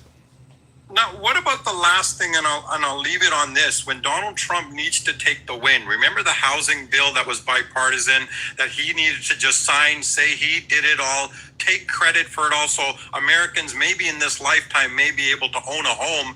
Why do you think he doesn't take the wins when they're right in front of him? And thank God he didn't veto it and it automatically became into law. So somewhat of, relief so BlackRock can't buy all the properties and whatnot. And the last thing is, even with the bridge with Michigan and Canada, why not just take the ribbon cutting, take all the credit? Why does he not do the things that may even help him? Even Spirit Airlines, remember Spirit Airlines? Take the free airline, use the $700 million taxpayer dollars, now call it the Trump Airlines, in total save 19,000 jobs, jobs, have a good story. Why do you think he does not do even the things that help him? Trump is a complicated man. He's transactional. I don't know who owns Spirit Airlines. For all we know, Spirit Airlines could be owned by a liberal that's been critical of him. Revenge plays a huge part in a lot of Trump's decisions as well. I mean, he'll turn down money if he can go stick it to a liberal. So I don't know who owns Spirit Airlines or what was going on. Well, he talked about taking it over. Remember, that was another thing he did on the White House thing there, that take the $700 million, bail them out, and then he actually, just like the credit card issue that he talked about, of capping the interest rates. He talks about stuff, even the whole Cuba thing. That was a great idea to go ahead and have all of his billionaire friends take all the land, make all these resorts and whatnot. Bullshit. That ain't a great idea. Hold on. Ultimately, 50% of the revenue goes to the Cuban people to make their lives and their families and their children's lives better, while he in turn has millions of Americans now flocking there on vacation for $600 to $700 a week. And everybody wins. Good evening, Edith. Everybody ain't gonna fucking win, because if you believe that we were gonna do that and give 50% of the money back to the Cuban people, look, I'll sell you an igloo. You're in Vegas. I'll sell you an igloo out there. I mean, look, there is no way. What they were going to do, just like with this whole Riviera of Gaza, they're going to practically enslave them motherfuckers. They're not giving them 50% of that shit. They be lucky to get 10%. They're going to go over there. If they started out with 50, that would be the highest those folks ever seen that at, and every time it would keep going lower and lower and lower. The goal would be to practically enslave them and take over their country and use them as workers. They're not, just like in Venezuela. We're not helping them people out. We took a bunch of oil from that country, and we're not even telling them where it went. Just took they shit. And we would do the same to Cuba. Cuba would be a resort. Havana would look beautiful and everything, but most of the money would not be going to the Cubans. It's just like in America right now. You had a lot of dilapidated towns say, pass a law so that you would allow us to open up a casino, and we'll give a bunch of money to this town if you allow us to open up a casino. The states let them have those casinos that are now all over America, and in most cases, most of that money ain't going to those towns.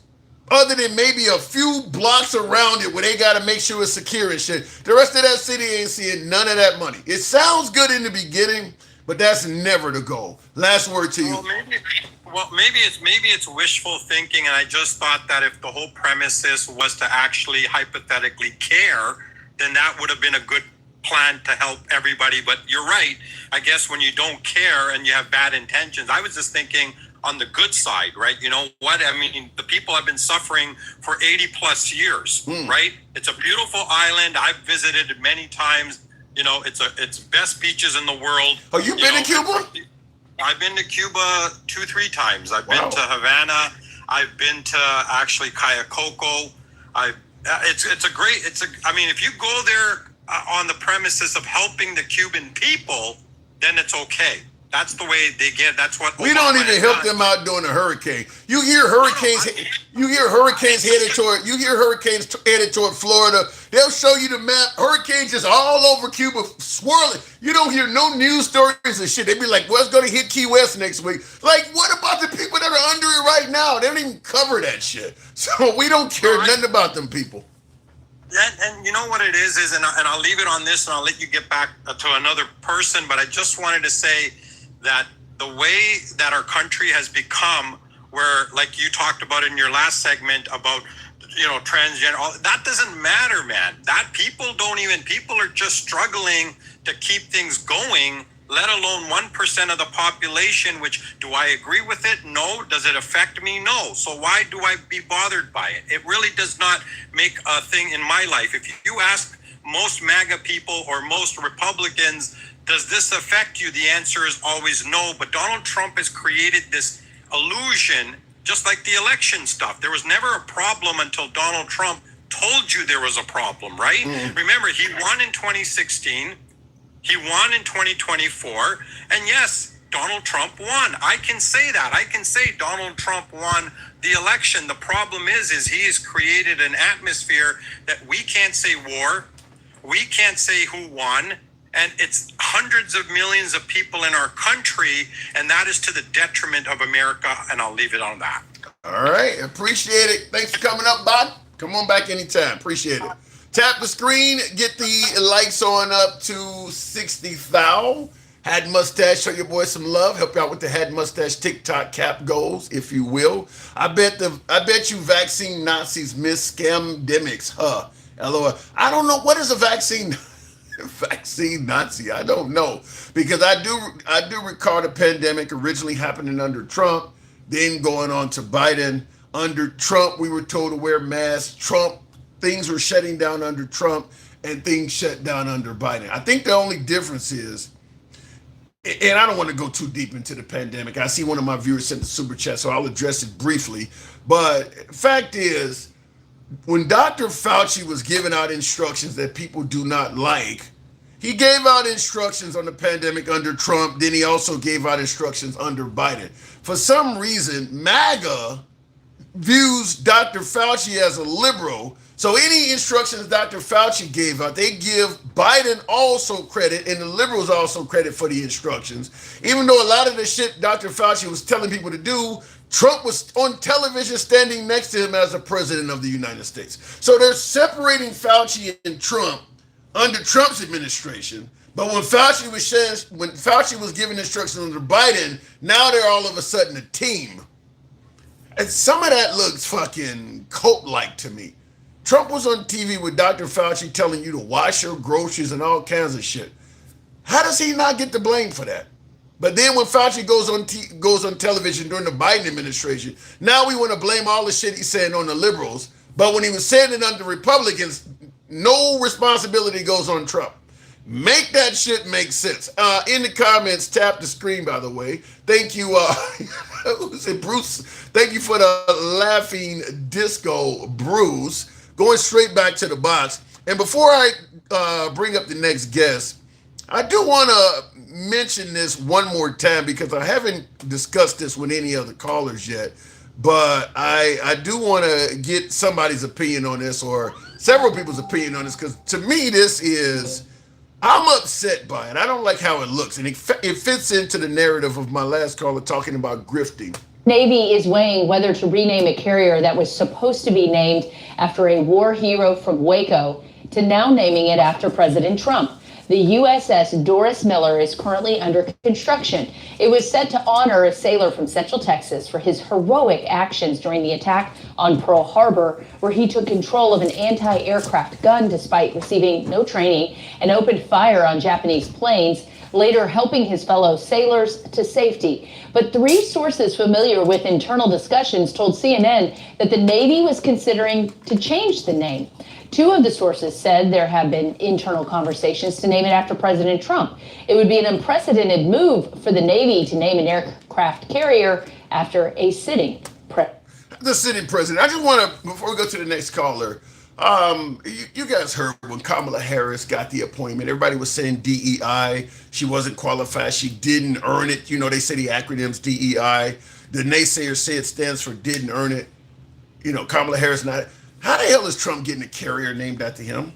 And this guy, Dory Miller, the sailor, first African-American sailor to be awarded the Navy Cross. You see him pictured here wearing the medal.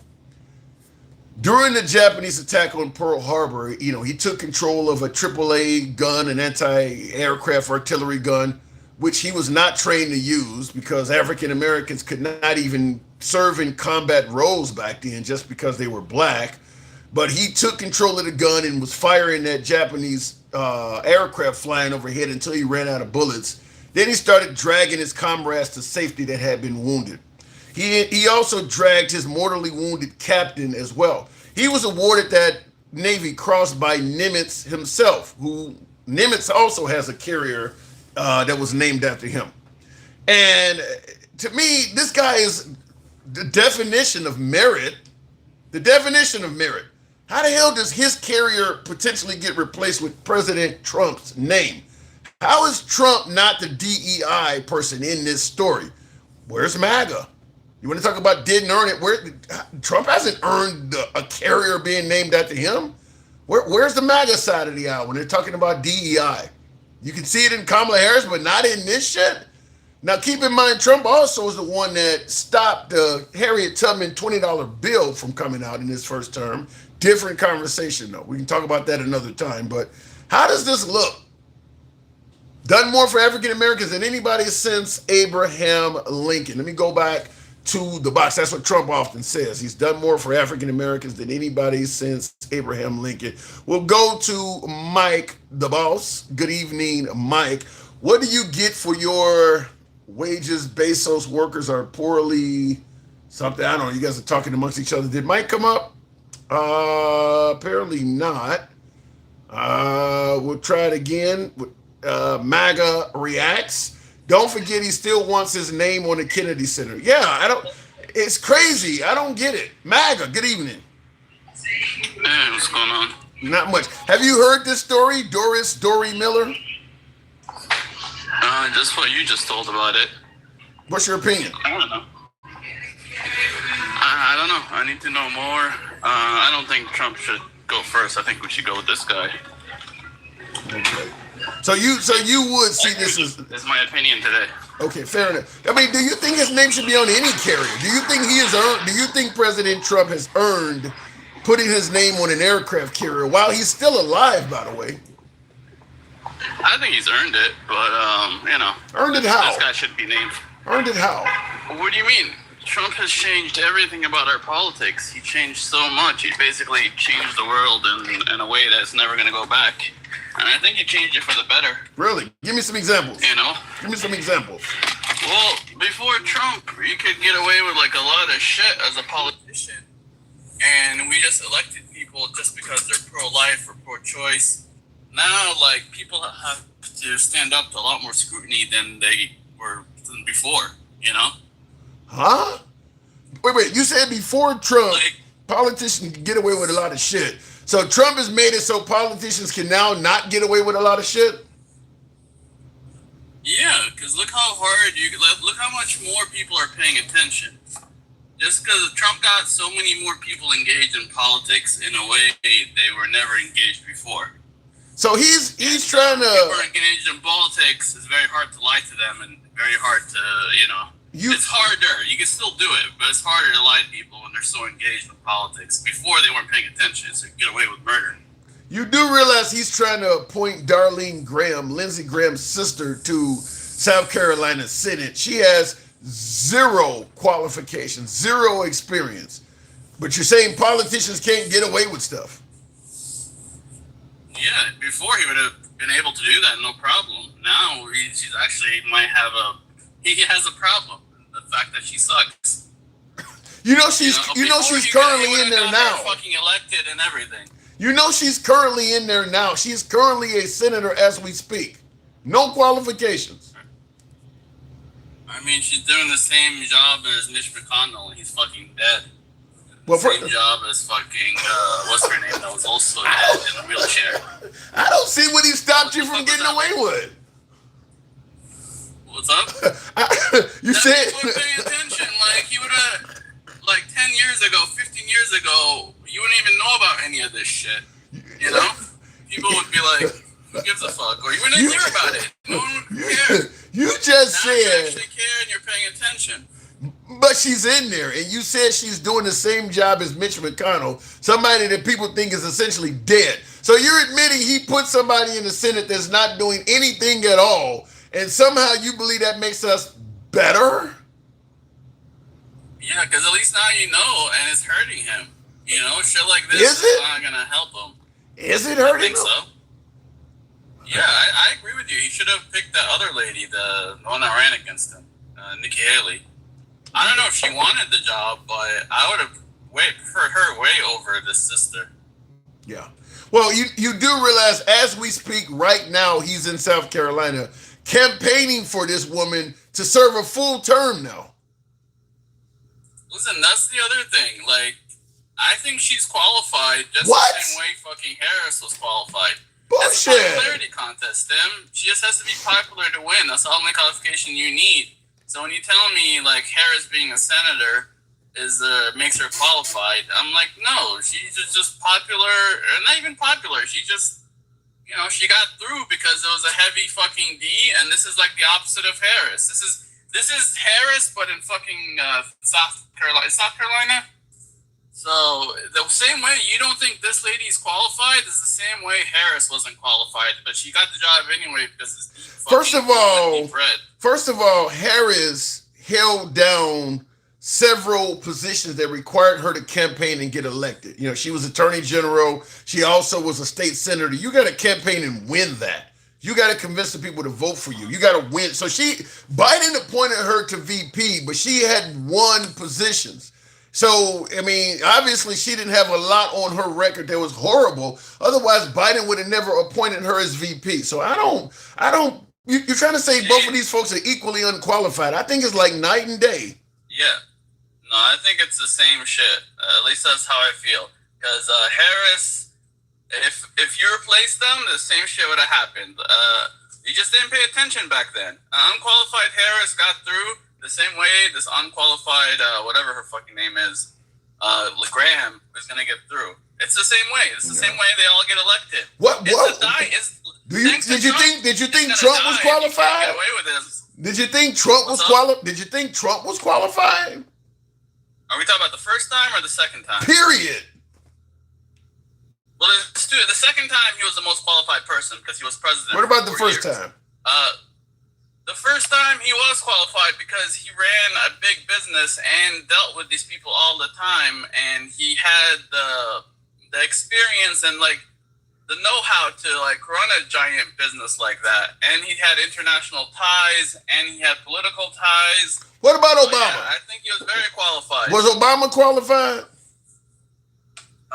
In some ways, he was very qualified. In other ways, Give me some example.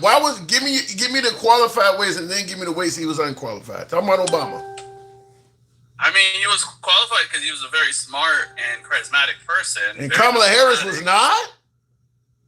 Oh, fuck no. She was not smart? Do a 1-hour interview. You don't think Kamala Harris is how smart? She is, but if you can't do 1 hour with fucking Joe Rogan and barely do half an hour with Brett Barr, I mean, fuck. The only time she did good was when she debated Trump, but she knew all the answers because we knew exactly everything Trump was going to say. So she had all the answers memorized.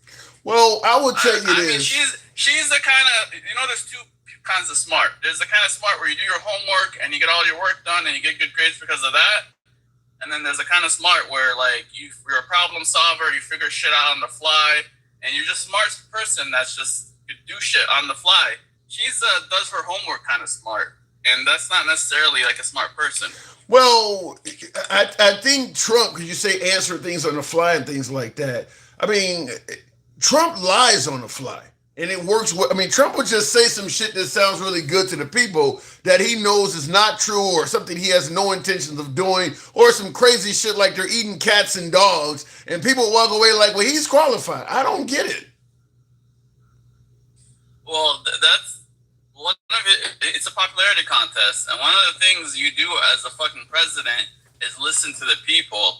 And that just shows how much he listens to the people. He listens to all their bullshit. Whether it's about cats and dogs or the election or whatever, you can't say that Trump doesn't listen to the people because you guys. What people are telling him? Around. What people is he listening to that gave him that people are eating cats and dogs? MAGA, everybody online, everyone that saw that video of that lady in Ohio eating a fucking cat. I mean, he's absorbing or he's getting all the same fucking information we are, plus more.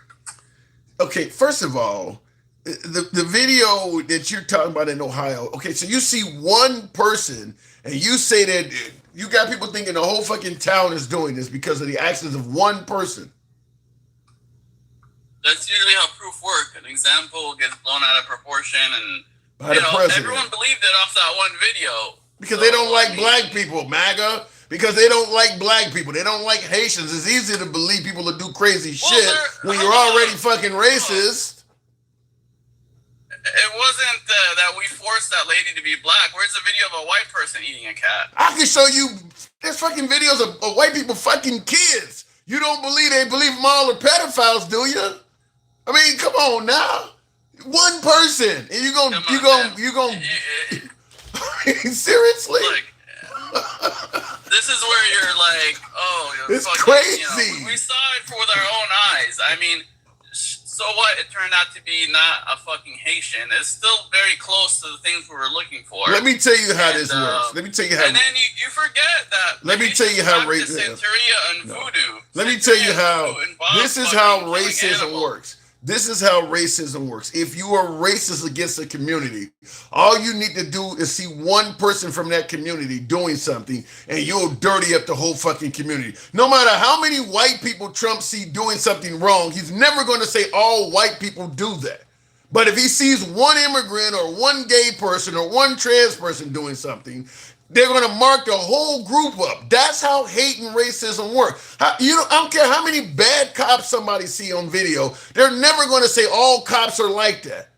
But for all you need is one trans or just one Haitian, and you're going to mark up the whole fucking community. That's how hate works. It doesn't take much when you already hate the people. That's where it's coming from. No. Yes. That's how stereotype. Yes. That's how a stereotype works. And stereotypes, they're stereotyping everybody but white people. Yeah, they're stereotyping everybody but white people. Because white people's also not really an identity. Two white people could be completely different, but being Haitian, that's an identity because you're. So two Haitian people can't be different. I mean, they can be, but it's not really an identity. Like two white people, you could have a white person from South Africa and a white person from fucking Scandinavia, and they got nothing in common other than being white. So it's really hard to stereotype them because they're not the same. Versus a bunch of people from Haiti, a bunch of people from Somalia, a bunch of people from a country, I mean, when you get down to the country, that's really just that's not fucking. Just you to know, that's just to get clarity for my audience and all of them, I want to make sure I get clarity. I'm gonna ask you this question: you are not racist, correct? No, I don't believe so, but I'm sure you'll find a way. Not you, but I'm sure Michael will come up here and call me racist. Everybody's racist. You got a guest, Dencal. What's up? Oh, fucking little Michael. Go ahead. Dencal, go ahead. He said he don't think so. Yeah, he said he don't think Michael. He said he don't think he's racist. Go ahead, Dencal. He just said, well, if you take a white person from South Africa and you take a person from America, you can't tell. One thing you can tell is they're not the same. Call themselves Christians, and both of them don't give a shit about black people. Yeah. He said, I don't think so. You know, I'm gonna make a MAGA. I'm going to make a short where I asked you, "Are you racist?" You said, "I don't think so." I mean, everyone's racist and everyone's not racist. Yeah, I don't think so. There's levels to this shit, Tim. There's levels to this shit. Yeah, there's levels. All right, go ahead, Dencal. What did you say? Just for the record, if he paid attention to anything, any news or whatever. Everybody understands that lady that was eating the dogs, eating that cat, was not even from Springfield or wherever that he was talking about. And she was a woman with a mental. I said Ohio. I didn't say Springfield. Nothing to do with being any race or any kind of heritage. Yeah, They used that one damn picture and they plastered and they pasted they painted the whole damn Haitian community as being some fucking savages. Yeah, and that woman was mentally ill. Yeah, he's right. That woman was mentally ill.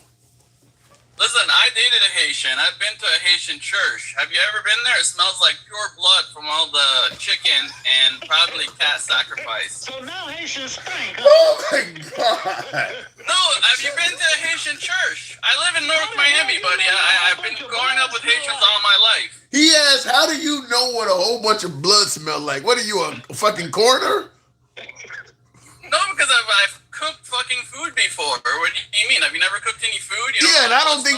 Look, I cook chicken and shit. It don't smell like a bag of blood. How do you know it? Yes, it does. When you open the fucking bag of chicken, especially if it's been frozen and defrosted, you smell fucking blood. Unless you're getting some old ass chicken that's not fresh. He makes the connection that this place smells like blood, so they must be doing some ancient goddamn rituals in the basement. No, I know for a fact. I've talked to them. I've asked them about it. Wow. They're literally in their church. We're fucking killing animals. I think it was chicken. It could have been a cat. I know for a fact it was chicken. In the church. For a fact it was a cat. So they in there sacrificing pets. It's chicken, so in the name of Jesus. I don't know. That's how they do it. I don't know. You act like you Google Santeria and how it works. I don't know what. I can't stop laughing. That's all I'm saying. I mean, it's not like I created this shit. It's not like I can't stop fucking laughing. I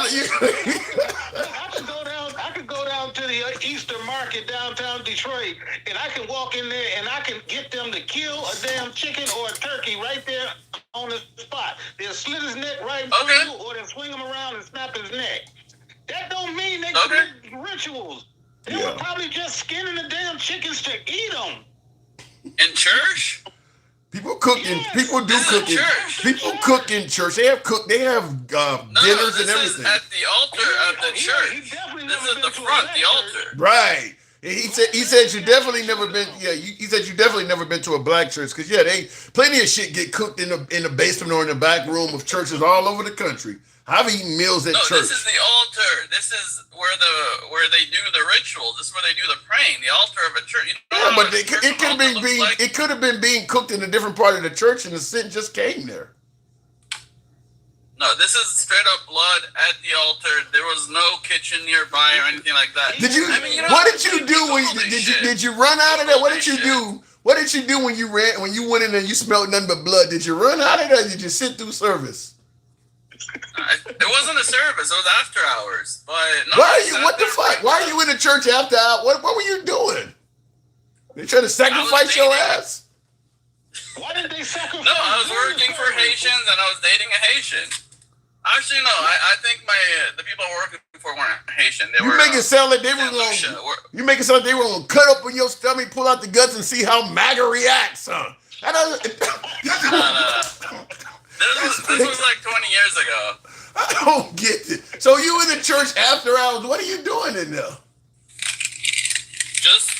So it was a business meeting, and then we prayed on the success of our business venture. Did you see the sacrifice? Did they show it to you? No, I just saw the blood stains and the smell. So you made the connection. You done made up this whole story. Right. From the smell. There's no makeup anything. You can Google this shit. I ain't never heard what you talking about. You can Google this shit. This is the funniest shit You know, I've ever heard. maybe you're not used to churches with altars, but this church has an altar, and the altar clearly smelled like blood and had blood stains.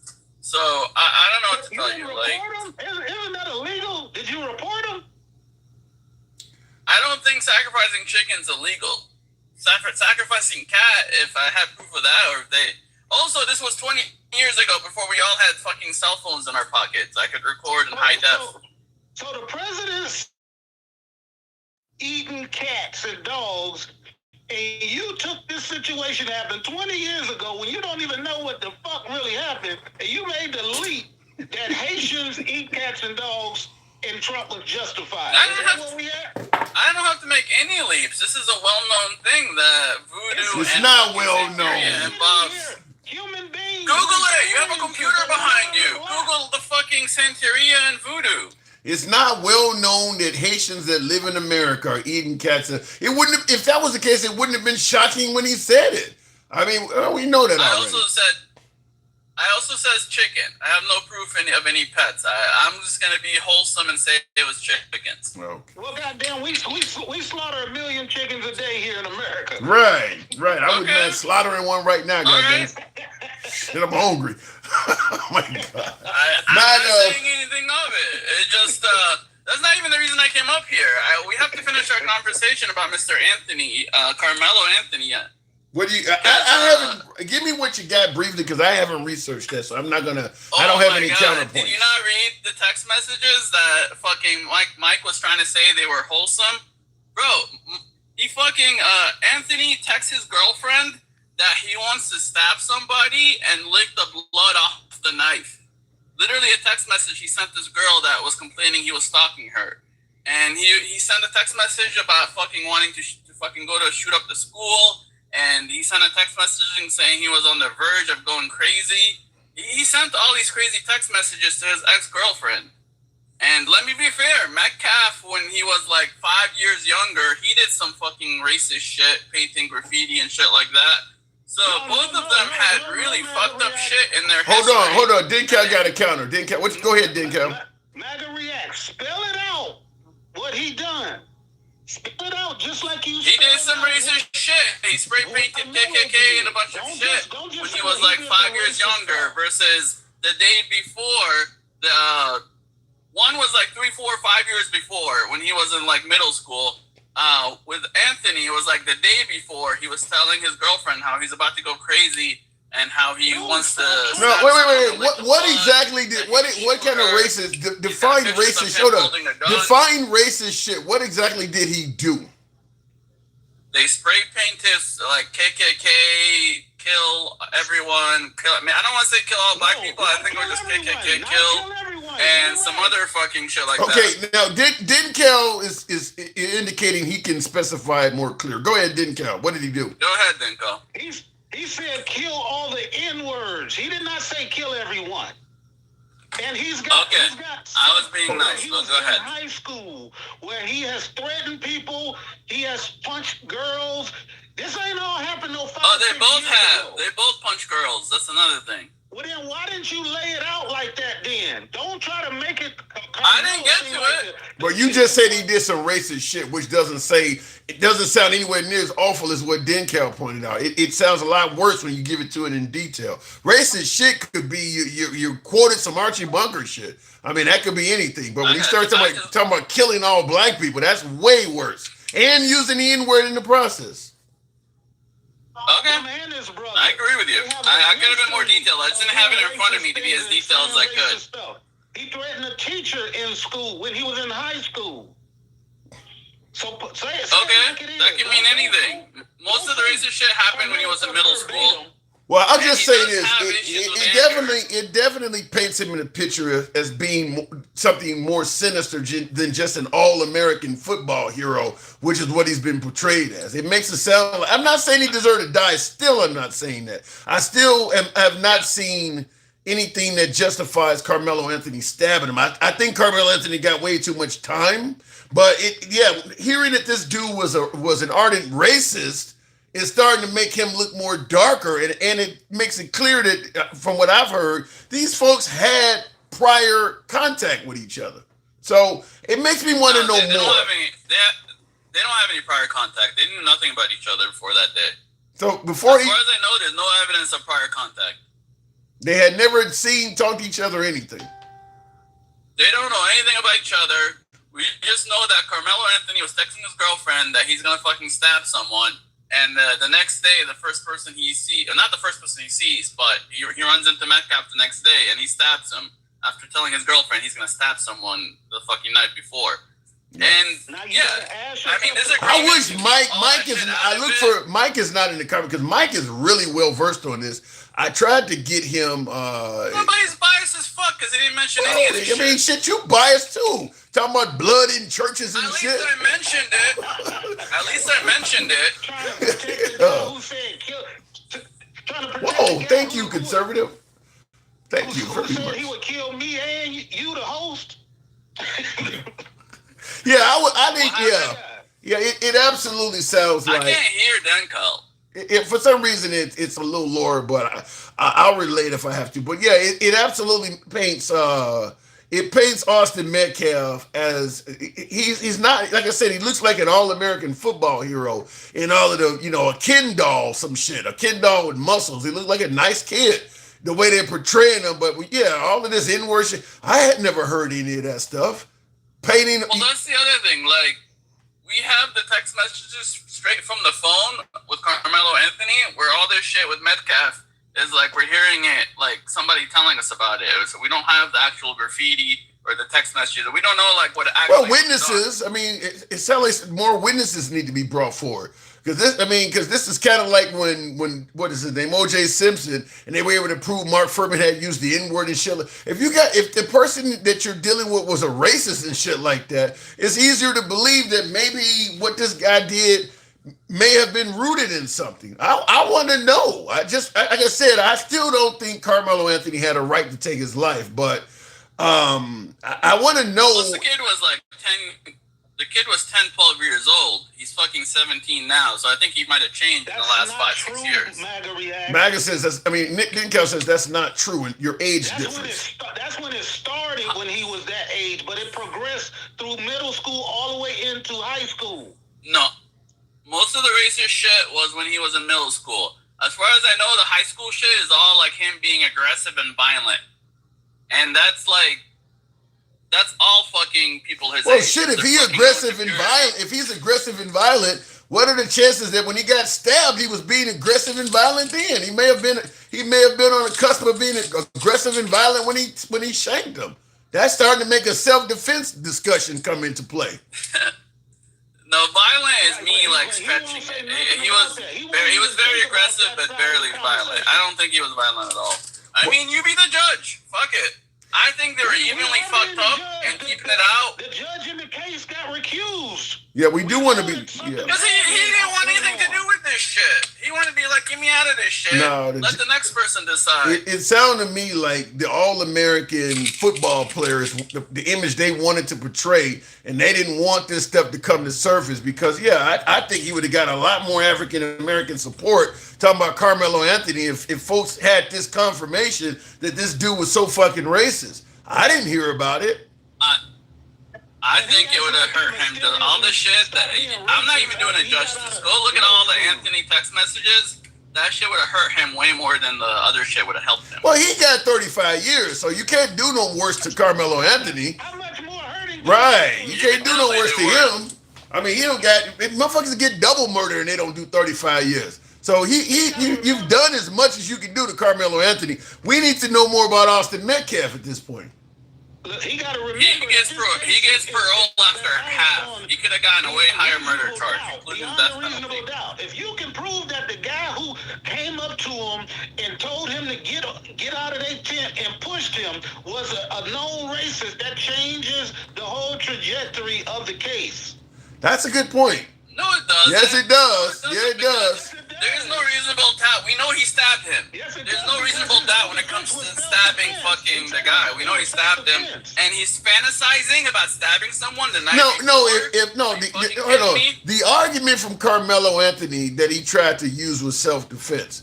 And we're looking at it like this was a good kid. There's no reason why you had to do that. But yeah, if we get proof that this dude had a thing against black people, it's like a cop. You don't supposed to resist arrest or anything like that. But if the guy's pleading that the cop was gonna fuck me up, and we can show that the cop was racist, it's going to change the mindset of people in a case like that.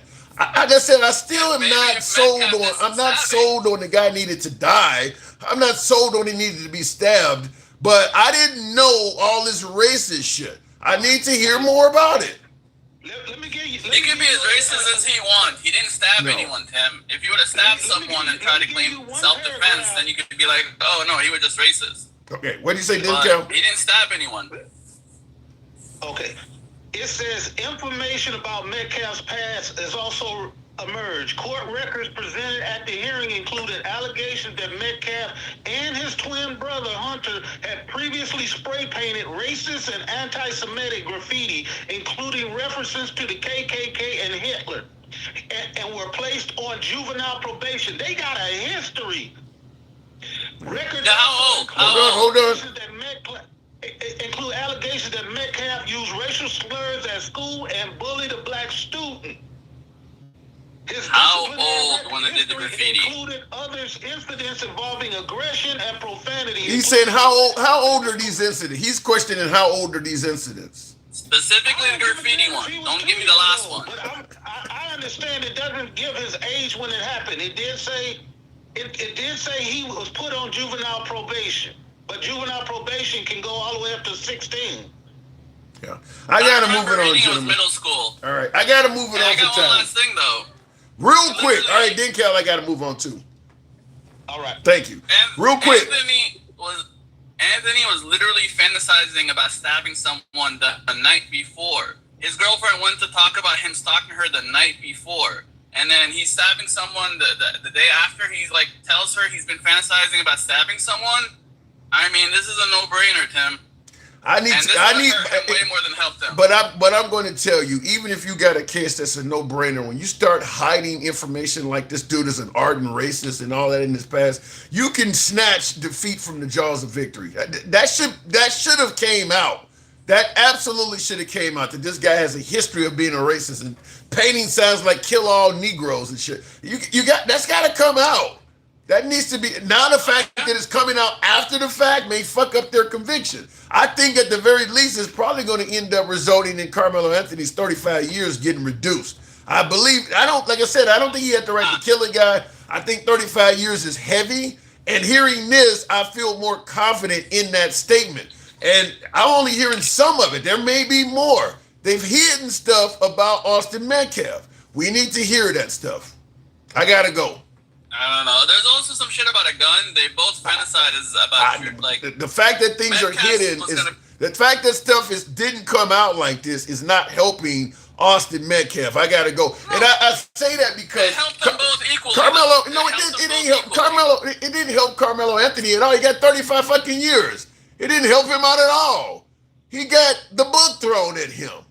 He got 35. Like I said, you got motherfuckers who kill more than one person and don't get 35 years. You get people who killed more than one person that don't get that. So it didn't help Carmelo Anthony out at all. It ain't much more you can do. But the image of Austin Metcalf is far more cleaner than it should be because they hid a lot. Look, even if Carmelo Anthony deserved 35 years, deserved a murder charge, whatever you want to say, Austin Metcalf does not deserve the clean image. He does not deserve the clean image that he has. So we'll start there. I don't care what you think Carmelo Anthony deserves. Austin Metcalf does not deserve the clean image he has. So it should have came out. That's all I'm saying. In the comments, though, tap the screen, and somebody said the system is set up for whites. It is Texas, too. So I could believe that Austin came at Carmelo really aggressive due to his racist past. It depends on the jury. It depends on the jury. I'll just say it like this. I'm still not sold. I've said it many times. I'm not sold that Carmelo Anthony had to stab the guy. But I start hearing racism and all this other shit. If I'm on a jury, you're not getting 35 years out of me. You're not. I mean, that stuff, once you start painting him like that, it's kind of like with the George Floyd case. Even though people are witnessing George Floyd being mistreated, being killed, they bring up all of the dirty shit you've done to dirty you up because that affects how people feel about you. That would have affected how people felt about Austin Metcalf if folks knew he had a history of racism. They still may have convicted Carmelo Anthony. They still may have found what Carmelo Anthony did was murder. But that would have absolutely affected how people felt of Austin Metcalf, his dad on TV, all of them painting this guy out as some kind of all-American football hero. This guy's a racist. He's a racist. So what ends up happening is, yeah, maybe your son was wrongfully killed. Maybe Carmelo Anthony deserved the sentence he got, whatever the case may be. But it paints a horrible image of your late son. And as a father, indicating you have a close relationship with him, what the hell kind of guy are you like? We need to know that. Because racism is not gathered any other way than by being taught. If he's doing this in school at the elementary level, what the fuck is going on at home? We want to know that. All of that was kept from the courts. I'm giving you that without even trying to exonerate Carmelo Anthony. Maybe Carmelo Anthony deserved the sentence maybe Carmelo Anthony deserved that sentence and every single day he was given. But Austin Metcalf does not deserve the image of a clean, squeaky football player that he has. His image is tainted. And that should come out. That's what I'm saying. That should absolutely come out. Father all over TV portraying himself as the victim. Your son like that at that young age? Did you raise him? Where did he pick that up at? Because they normally get it from people like you, the parents. Where did he pick all that shit up at? I want to know. Tap the screen, get the likes up to 110, if you will. The father is like this, is B3. That's usually what happens. That is usually what happens. That's why they didn't want that part to come out. Smart move by the prosecutor. But it's out now, and it's going to probably end up causing him to get a retrial. And it may, I think at the very least, if Austin Metcalf gets a retrial, that 35 years is going to come down. I'm not saying Austin is going to walk. I still don't say he's innocent. But I believe in light of what they've done in court, deliberately trying to paint a clean image for somebody that did not deserve it, they're going to end up shortening his sentence some. I really believe that. That fuck up is going to cause that kid to get a shorter sentence. It shouldn't have happened. It shouldn't have happened. Let me go back to the box. We'll make it happen with Gangsta Grandma. Good evening, Gangsta. Welcome to the program. Hey, so Tim, what? Look, he's racist. Yeah, I mean, come on, people are always saying that he wasn't racist. Look at that shit. It doesn't look good. It doesn't look good. It don't look good. It don't look good. He was a racist piece of shit. You know, all the white tea people, oh my God, he's not racist. He's just a kid. You know how he was doing. And hang on a second. In the comments, one of my viewers, Ruben, says, well, Tim, Austin is dead, so he can't say much. Neither can fucking George Floyd. Trayvon Martin can't say shit either. That don't stop people from ruining their images. So if this dude is a racist, we want to know. We want to know what they're saying. He deserved what he got. How about that? I say it. I haven't seen enough to suggest he deserves to be stabbed. I haven't seen that. Let me tell you something. All the white tea motherfuckers that are listening, you teach your kids to have hatred, and they put their hands on a black kid, you're going to get your ass whooped. I tell my kids, when my kids were growing up, if somebody's calling you the N-word and they put their hands on you, show them what the N-word's going to be about. My kids whoop their asses. What are you talking about? I never let my kids be like, no, you got me fucked Well, up. first of all, Carmelo Anthony was smaller, and he wasn't going to win a fist fight. He was not going to win a fist fight. Well, then he did keep his white tee looking no good for nothing ass mouth shut. Then maybe he would have been alive. But see, they think they call us where the fuck we want. You don't pop around about to find out. On God. I don't know. To me, no, you're not like me. No, you're more confrontational than me. To me, I believe you. Yeah, I believe you win. I believe you win. I believe every fight you avoid, you win. So I don't think Carmelo Anthony should have even went over there by them.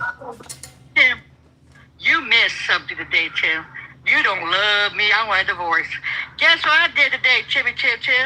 And our people went over there. I was on live. I only stayed for a little bit, but your old ass didn't even pop up. What are you talking about? What are you referring to? Me. I was on live. Oh, you hosted a live? Yes. Oh. Yes. And my little homies, Finn and all of them came through to show some love. My TikTok husband, I think he was, he came by to say hi, but not your ugly ass. I was working. I do work for the man. I don't get a lot of fucking TikTok caps and hat mustaches. I have to work. I got 4 TikTok caps. Oh, I gave you something. You couldn't even say thank you.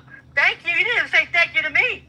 Sure did. Did you say you just gave me some? Did you give me some? No, I didn't. When I came up, like right when you started showing, I used to show me some love. I showed you ugly ass some love. Well, you got more than one account because I did bring you up and you weren't there. I know. So don't blame it on me. Don't blame it on me. Shut up. I can't. I want my divorce papers. But anyways, Tim, you know, the white team, man, always wants to talk bad shit. Always wants to come up and call us the N-word and fuck around. You gonna fuck around and find out. See, these motherfuckers, we're not our ancestors. Our ancestors didn't have the shit we got now. You gonna fuck around and find out. I wish that So you believe this was a legitimate stabbing? If he was in his face, he put his hands on that boy. Shit. What happened to kids just fighting? Now you got. I mean, anybody that fucks with you in school, you can murder them now.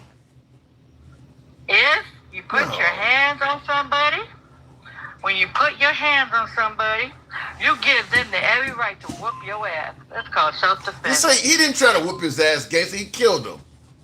Well, you know what? You'll fuck around and find out. That's what it is, dog. Like, come on now. You will come up, call me an N-word. I wish a napkin person would do that shit. I wish a napkin person would do that to me. Come up, put their hands on me, touch me. Oh, Lord. I don't like it. Get my happy ass out. I don't like it. I mean, look, kids in school. We don't like nothing. I think you like a fucking uncooked protein for JJ. That's all you like. You like it. You just love the uncooked meat so much that you allow a motherfucker put their hands on you. No. I think it's just it ain't that I love uncooked meat. I think you just you got an issue. You got an issue with white women. Look at that, Tim. Look at that. Look at my picture. I have a white wall. Look at my picture. You can tell my ass from the white wall. I got some color in me. You look at that. You put that on a white wall. Boy, let me tell you. Okay, she is fair. She is fair skinned, but is she not attractive? Hell no. Oh, come on.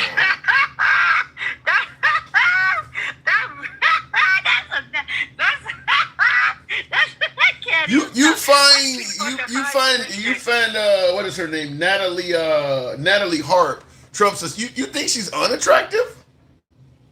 I would F that if it was my dog. That is that is beneath me. That's like a peasant. I couldn't fuck with that. That is nasty. Oh my God. That's a nasty shit, dog. That could never. I could never. I would be abstinent for the rest of my life. If they told me I had to fuck that, I would be abstinent for the rest of my fucking life. No, dog. I mean, you say, you know what, Tim? I swear you not.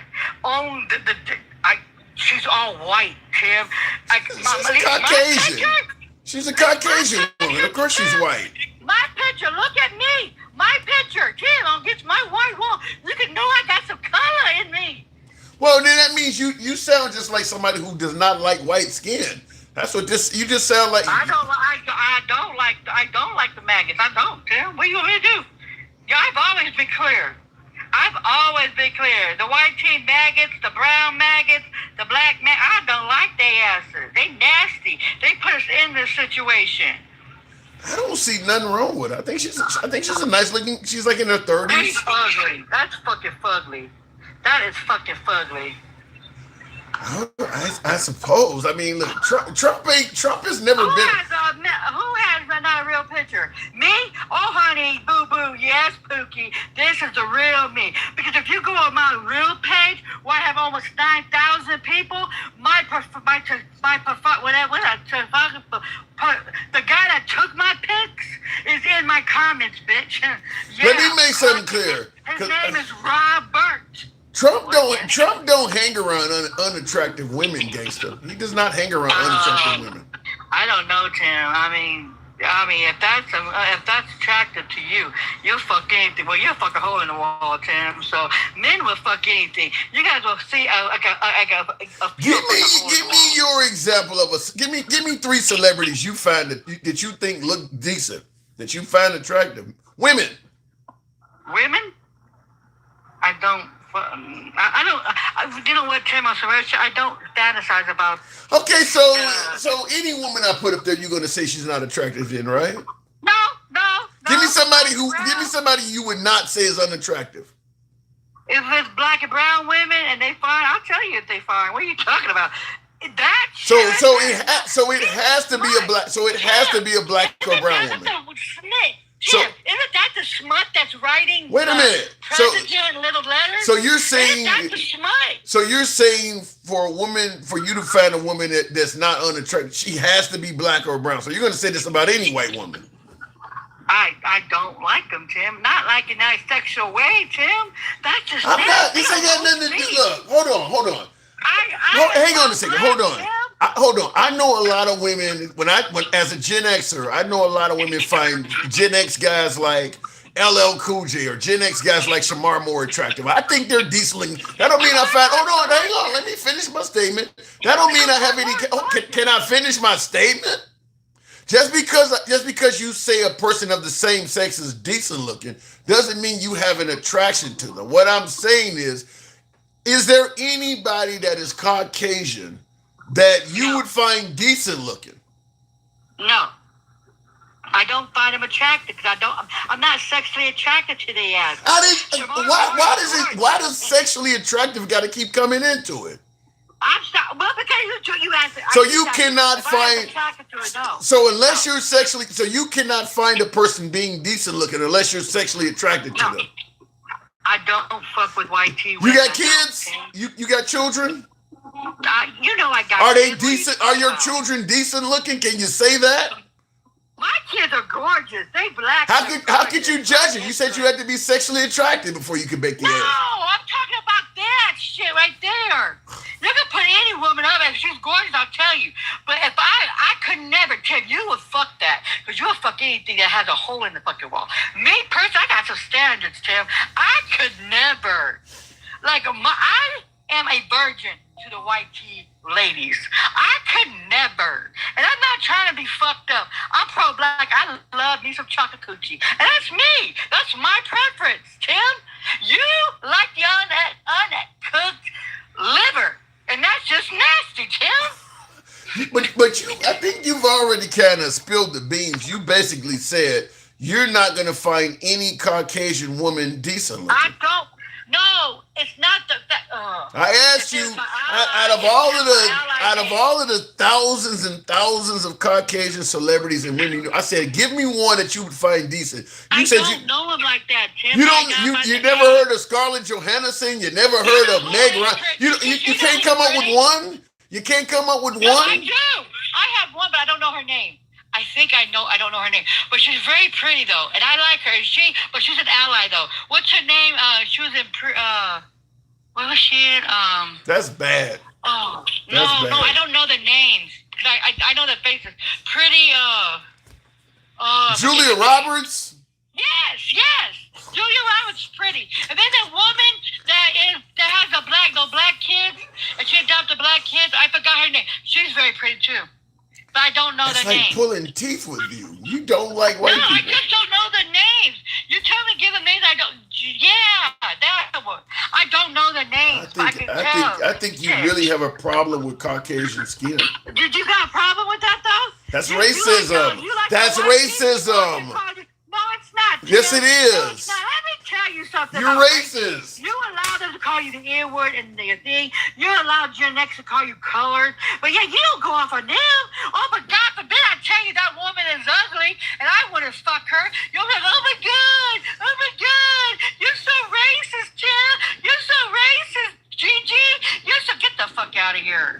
I could find any white guy that makes an exact same statement you did about black women, and you would say they're racist as hell. If they could not, yeah, what you said was racist. What you said was racist. Right? Ooh, there's a lot of white men that love our chocolate asses. Believe me, I have a whole shitload of them in my inbox. So I got trying to F me. I would never.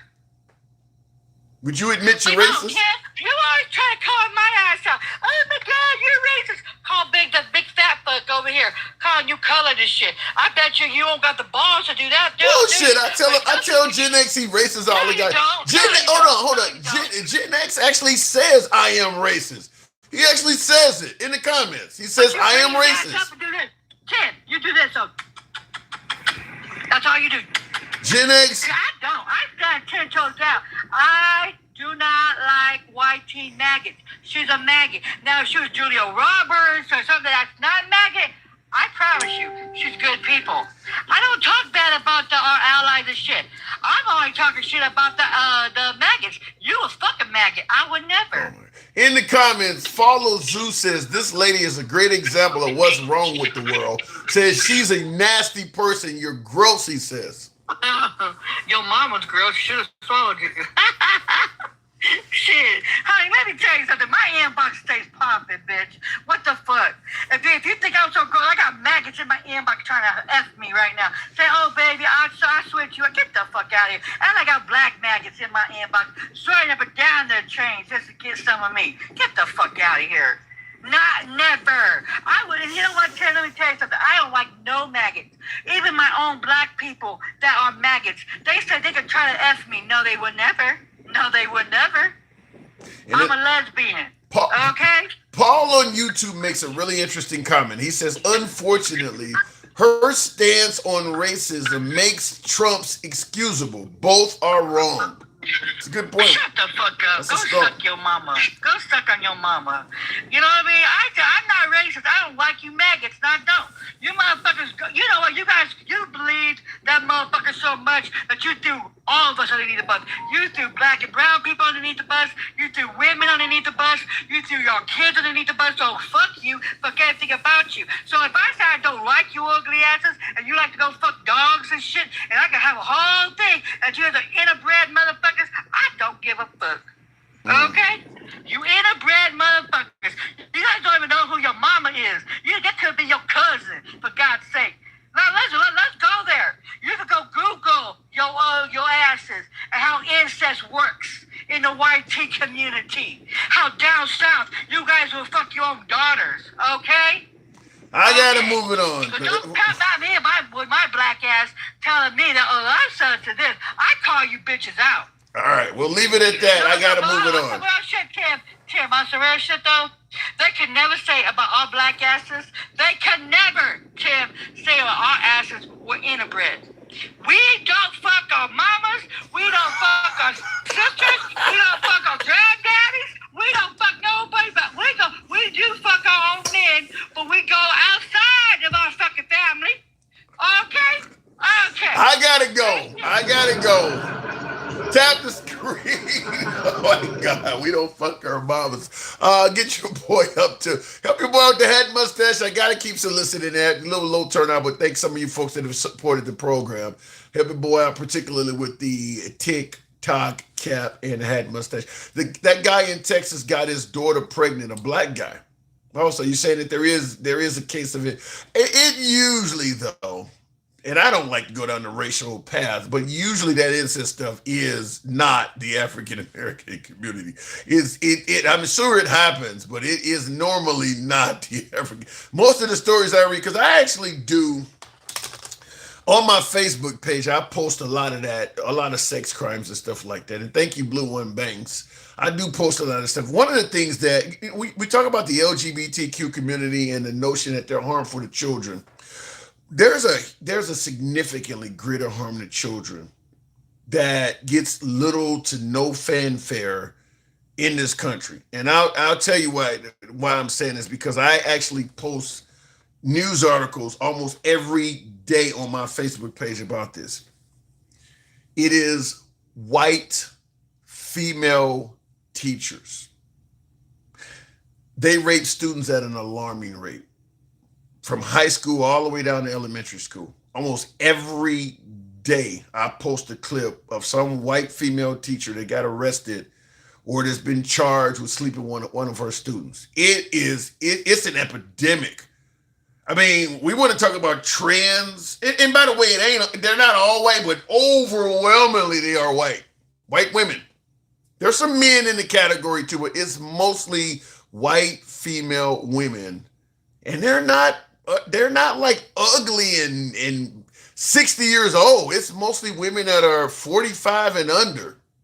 So in some cases, some teachers in their early 20s sleeping with high schoolers, middle schoolers, and elementary school kids. This happens a lot. Just Google teacher sleeps with student. You'll probably get page after page of that. It happens a lot. And we're over here focusing on the notion that transgender are going to be harmful to kids, or the books about transgender and LGBT in schools is harmful. It's the fucking teacher in the front of the class. The teacher in front of the class. Way more harmful than anything coming out of the LGBTQ community. Way more. If you had as many stories as LGBTQ members, and I'm not just saying trans, I'm saying lesbian, gay, bi, trans, queer, the whole fucking alphabet. If you had as many of them committing violations as white female teachers, you guys would be walking around with flaming pitchforks looking for them. It's like a lot. It is a lot of them that do this.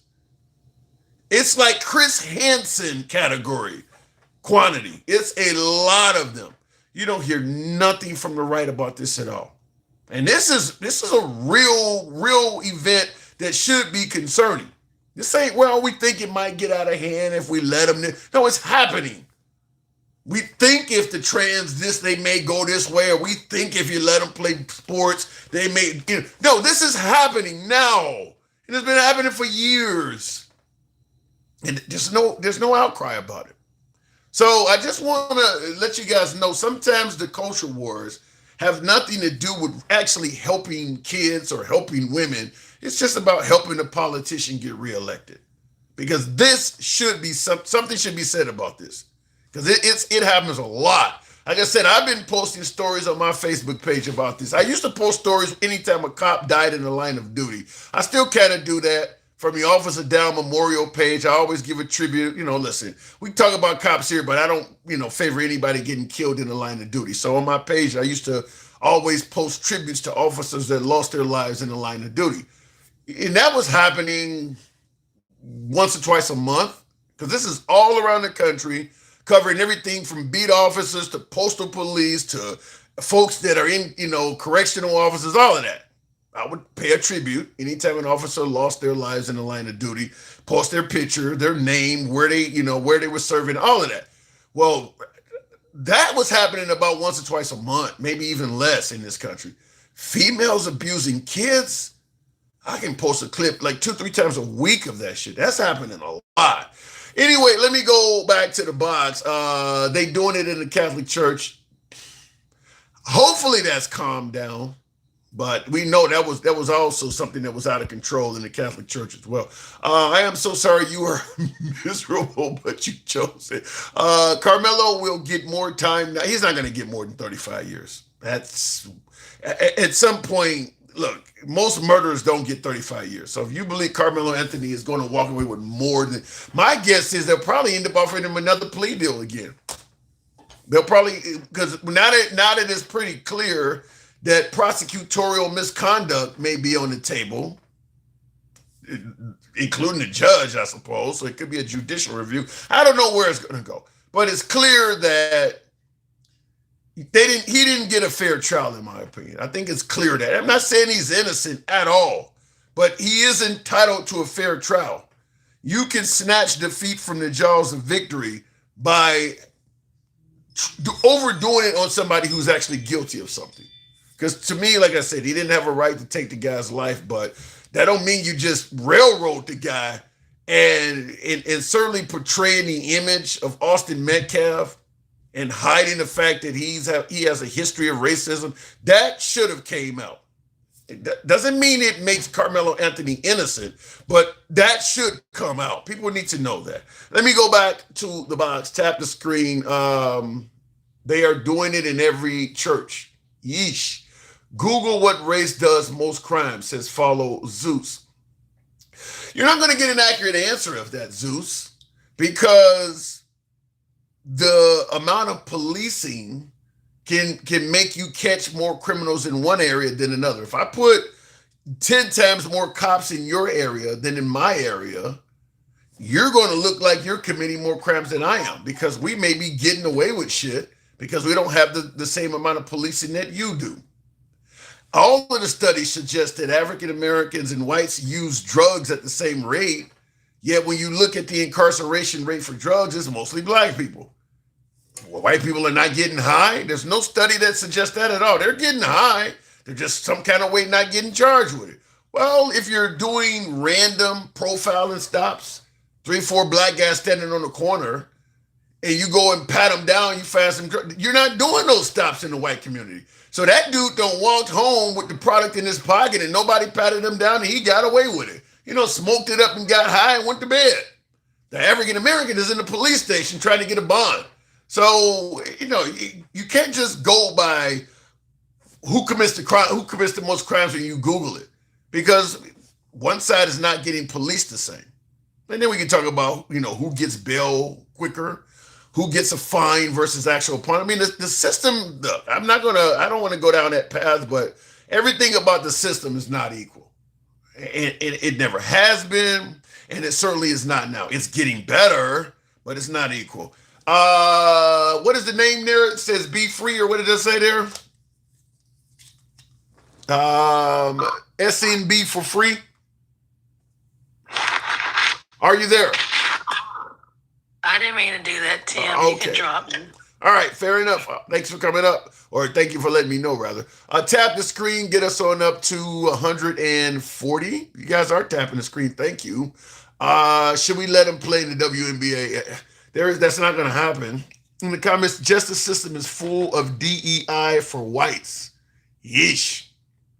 Well, like I said, the justice system, certainly, look, I don't believe that being black is going to guarantee a conviction or being white is going to guarantee an exoneration. But I am going to say that if I am going to have to deal with the system, I'd rather do it as a white person. I think there are 3 avenues of our system that help you negotiate it more so than anybody else. One, being wealthy. Being wealthy is a huge advantage over being poor, even if they're charged with the same crime. O.J. Simpson, the bus driver, would have spent the rest of his life in jail. Being wealthy was a benefit. In addition to being wealthy, gender makes a difference. If you're going to deal with the justice system, you're better off being a female. Females commit murder just like men do. They don't go to death row like men do. There's plenty of women that murder. I do believe men murder more than women. Men are more violent than women, but being a woman and getting the death penalty is very, very rare. And there's tons of women murderers that get convicted every year. They almost never give them the death penalty. So being a woman, even when I just mentioned women sleeping with their students, a woman committing a sex crime gets treated significantly more lenient than a man committing a sex crime. It's a big, big difference, even though it's the exact same crime. A woman raping a young man compared to a man raping a young woman, big difference, big difference. So being a woman is also a benefit. Being wealthy, being a woman, and of course, as I said, being white helps. None of this is guaranteed, but if we're playing the odds, you would rather be a wealthy white woman than anything else. Looking in the comments, what does it says? Come to Oklahoma. We have several on death row.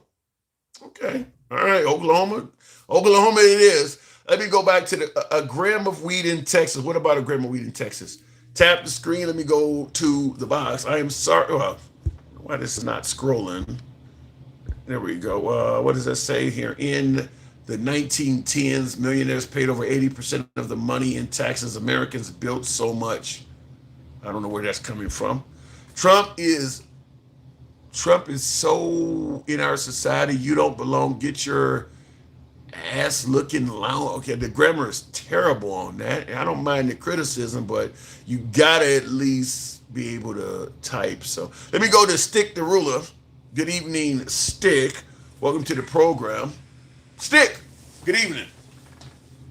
Hey, what's going on, Tim? Not much at all. What brings you on? What am I getting wrong this evening? Man, you know what? Normally, you be fluffing. I have a comment. Tonight, man, I think you stood up. I mean, thank you. Ben Kyle, we can barely hear him in the background, but you stood up in the paint, man. Okay. I always stand in the paint. Y'all just don't notice my effort. Oh, shit. No, sometimes you like Greg Oden when he first came into the league. Oh. You just be hurt, injured all the goddamn time sitting on the bench. Oh, my God. No, listen.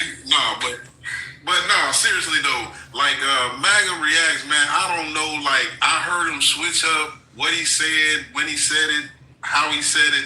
Like everything he just said was just trying to have an excuse. And I just think he just needs to get that shit up, man. If he was a lawyer, he would lose so many cases.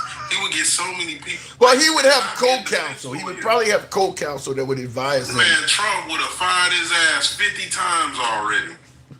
Like, yeah, he would have been the new, what's the other lawyer name? The one that go around on TikTok? The Stormy Daniels dude that got mixed up in the Stormy Michael Daniels. Cohen. Now he's back with Trump. Yeah, he would have been MAGA reacts is the new Michael Cohen for Trump. Yeah, definitely. Well, Michael Cohen is like, if I can't beat him, join him. So he's trying to get back with Trump. And look, if he could get back in Trump's good graces, he may get some money. I mean, because Michael Cohen probably is hurting financially after all he went through. Man, hey, listen, it's Trump's fault. It ain't his fault. It's Trump's fault. Actually, it's his fault for being with him. I mean, it's his fault. I believe Michael Cohen likely committed crimes on behalf of Trump. Yeah, he was a dumbass. It's like all them other dumbasses that they're ready to commit a crime for Trump. They're ready. They're doing it for the money and power. Yeah, they do. I mean, he was a cleaner. All cleaners commit crimes. Right. Well, I'll do 2 years, but he'll pardon me and then make sure I get $1.8 billion. So it's okay. Yeah. Man, get the fuck out of here with that shit. You gonna run and jump on the sword for Trump, and he gonna leave your ass on the sword. He ain't gonna. Maybe not. It could be a quid. I'm gonna tell you something, Stick. It could be a quid pro quo because President Trump, the 34 felonies that's on his record, even though it doesn't matter, just like Michael Cohen is seeking a pardon. He didn't get it from Biden. He's still seeking a pardon because it's affecting him with his jobs and things like that because he has a conviction on his record. It's not affecting Trump, but Trump just would like to have those 34 felonies proved to be false. So Cohen is now suggesting that he was coerced into testifying against Trump in effort to hopefully get, I think that's Alvin Bragg's case. So if he could hurt Alvin Bragg's case and get that overturned, that means the convictions against Trump would drop. And the quid pro quo, if you help me get my convictions dropped, then I'll give you the pardon. So they could be working with each other. Man, listen, two things can be true at the same time. I'm not denying or confirming that that's a lie or the truth. However, what I will say is this. Whether he do it or don't do it, Trump don't give a damn. He's president. He really don't. He don't care. He's even with the felonies. He don't care.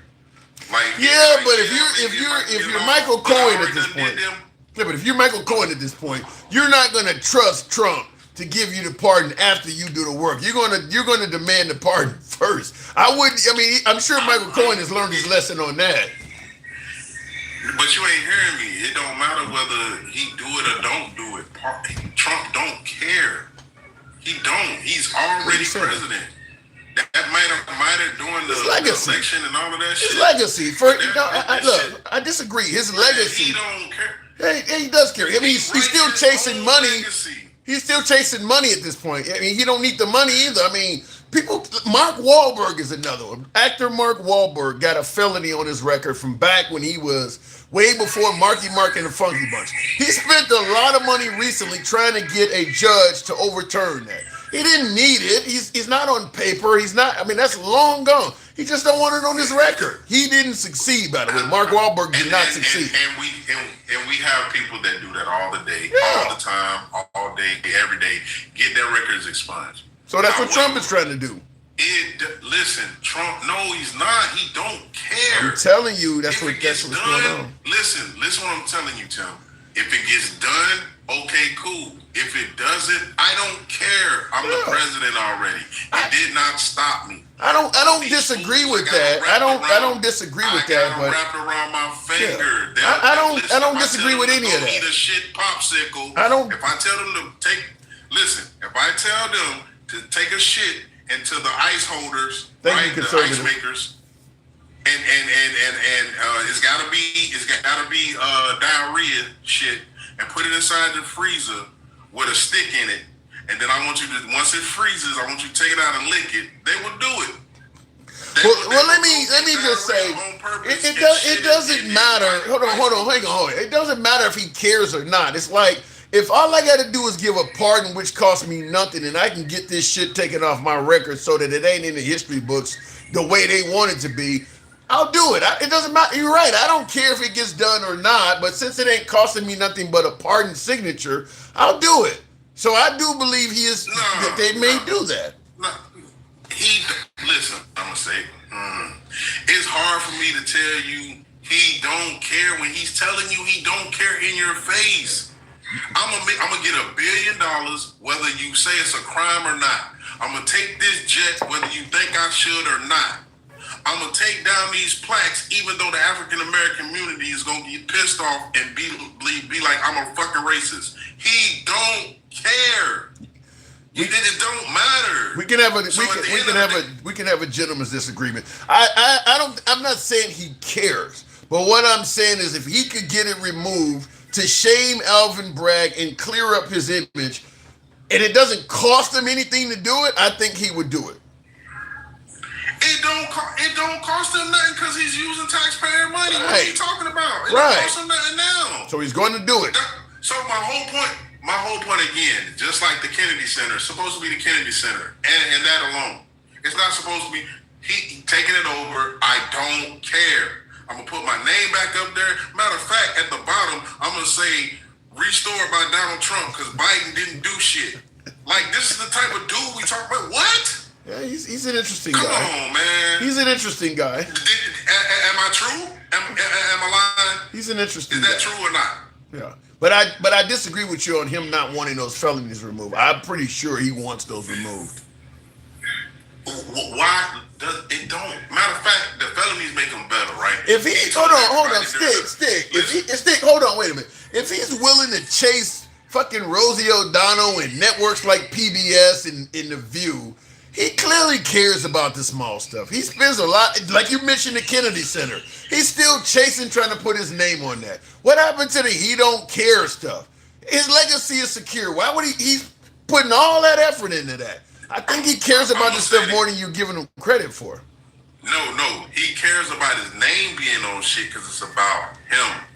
That shit is basically opening discovery. We're going to find out that he did some more shit. So at the end of the day, if I can have 34 felonies and still be president, who gives a shit? And they can't do nothing about it anyway because I got immunity and anything I did, especially while I was president, I got immunity and on and on and on. And these motherfuckers are so loyal, they ain't gonna vote against me because right now at this moment, the Republican Party is running every fucking thing, including even when he leave, even if we get the Senate and the they still got the judicial system. So at the end of the day, that motherfucker don't care. We might end up seeing the judicial system coming out and saying, we grant him this. Just okay. Let's meet halfway. Straight to the Supreme Court. Let's meet halfway and say, even though he don't care, he still wants to have it done.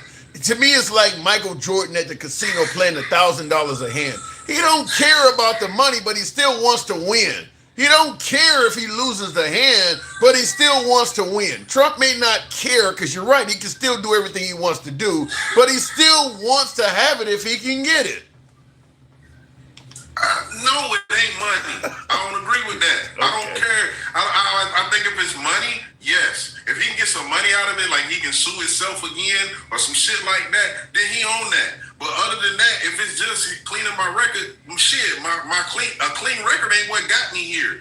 Me being a dirty ass motherfucking businessman, me being a piece of shit businessman, me being a dirty ass, lying ass husband, all of that shit got him. Me being a freak, pedophiles and anything else going along with it, that's what got him there. It turned these psychotic white men on. This is an alpha male to them. They are cavemen and they are full of goddamn Neanderthal DNA. Yeah. So they're violent by nature. They don't take accountability. It's either our fault or they woman's fault. One of the two. Yeah. And then the woman, she's psychotic because guess what she do? She plays Karen. You got a bird watcher, black man. Oh, he's doing this to me and he's doing that to me and he's got it all on camera. This stupid bitch goes to jail because she's being a Karen. So they got that DNA in them. That's the shit that gangsta grandma be talking about. However, I'm saying it to where it's clear to you. Yeah, well, it's not, because I know Trump likes to win and he likes to defeat the liberals. And having those 34 felonies removed from his record will be a huge win against the liberals. It ain't got nothing to do with caring, as you keep saying. It's all about just saying, I won. So, and he likes to win. Trump is petty than a motherfucker. So why you're making it sound like he ain't that petty to want this stuff removed? The guy is petty as hell. I absolutely, and this doesn't cost him any effort to do it. I would do it. Listen, I'm gonna say it again. It's just like with anything. If I can win $500, but I'm walking into the casino and I find $5, it's a win, right? Because it wasn't I found it, right? That's what you're saying. You're saying he really wants to get the gusto. The gusto was the $2.2 billion because he went for that first. The Qatar plane, that was the gusto. He went for that first. It was money motivated. All of that other shit, just like you said, the voter fraud, nobody's went to jail. All of the other shit that he's talking about, the people, the trans is playing in sports, where are they at? Why can't I find them? Why is there no other story but one that fucking Gen X keeps promoting? Like, what are we doing? Let me give you a comment. Let me give you a comment. I want you to give me your. This is Florida Blondie. She says, "I feel sorry for you all." Now, I guess she's referring to you and I, plus some of the left-leaning commenters. But she says, "I feel sorry for you all. Must be so horrible to be so miserable and hateful. I went to the MAGA side because they are open arms and like to talk, not be rude, not be rude, not be rude." What say you? Yeah, if they can call you nigger every time they talk to you, I'm pretty sure. Yeah, if they can elbow you as you walk up the fucking the steps in the damn stadium, yeah, I'm pretty sure. If you're a black woman and you got a backpack on and you walking through and they pushing you from side to side on each, oh yeah, they're very energetic. They will welcome you with elbows and spit on you, and they will call you nigger. Okay, damn. Are you trying to get me taken down? Okay. No. I'm just listen. Okay, don't do that. Don't do that. So yeah, I'm just saying they jump on people's lives. They do that dumbass shit, and that's who MAGA is. MAGA is the South shall rise again, and right now that's what their ass is trying to do. Like they got some Viagra in them or some shit. They trash. Wait. All of MAGA is not like that. Man, if your name starts with MAGA, like MAGA Reacts, you trash. You don't know what the fuck you talking about. You don't do no research. You voted for a bitch. You voted for a pedophiles. You voted for a motherfucking horny ass old dude that likes people to sit on their lap and shit. And you voted for somebody that said he's have sex with his daughter. You voted for somebody that said told a 10-year-old in 10 years I'll be dating you. You're voting for a man that said on the bus I can touch the pussy and all that. This is what you voted for. You also voted for a capitalist and not a socialist. You voted for somebody that's not going to let biological males play in sports. You voted for somebody that's going to secure the border. What about that? I say this. Since you don't want to vote for a socialist, don't call the police. You don't want to vote for a socialist. If you got a mansion and your house is burning down, do not call the fucking fire department. If your Meemaw is sick, do not call the ambulance service. Yeah, don't call the operators at all. Because all of that is fucking social. And guess what? If you're an old fucking boomer that thinks that you shouldn't participate in socialism, let me hold your motherfucking social security and get at to me too. Like don't fucking involve yourself in it. You don't like socialism, stay your ass over there, stay the fuck away from me. And for motherfuckers just like what's his name? Commerce or Doomsday or whatever you want to call his ass, stay your motherfucking don't give me shit ass away from me too. I don't want to give you nothing either. I don't want my tax money to help you with anything that you got going on. Stay your ass over there. How about this? And your boy you commented on, MAGA React says, you voted for a man who smells kids on camera, a woman who wants to be interviewed for more than 30 minutes. You said you voted for Biden who sniffs kids on camera. How does any of that make your light bill high? How does any of that make your gas high? How does any of that make your groceries high? How does any of that affect you at all? That he's smelling a little kid that maybe brought back his grandchild or some shit. I don't know. Maybe because she couldn't talk. Maybe because she couldn't talk for 30 minutes. Well, how does that affect you? You went home and like, oh shit just fucked up. She can't talk for 30 minutes. Oh my God, I'm losing my mind. You motherfuckers with TDS, you know what TDS is? That's the fucking trans derangement syndrome. Ooh. That's what you motherfucking MAGA people got. Ooh. Trans derangement syndrome. You got the true TDS because y'all bring that shit up when it don't even fucking matter. What's, like you said earlier, what's a woman? My mama. What's a woman? My sister. What's a woman?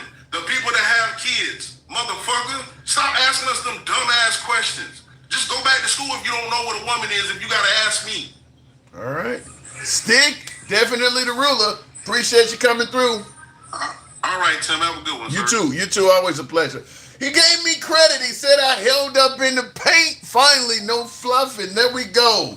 Finally, Stick is not an easy character. So to get Stick to say I held up, I'll take that as a badge of a beating honor. Tap the screen, get the likes up to 160. A lot of you guys are showing the program some love on the likes. By the way, if you're watching us on YouTube, Show your boy some love with a subscription. Some of you folks do subscribe. I want to get more of you because I hope to get some MAGA. I want to get more MAGA. I want to get more Republicans. I know you guys are now two separate groups.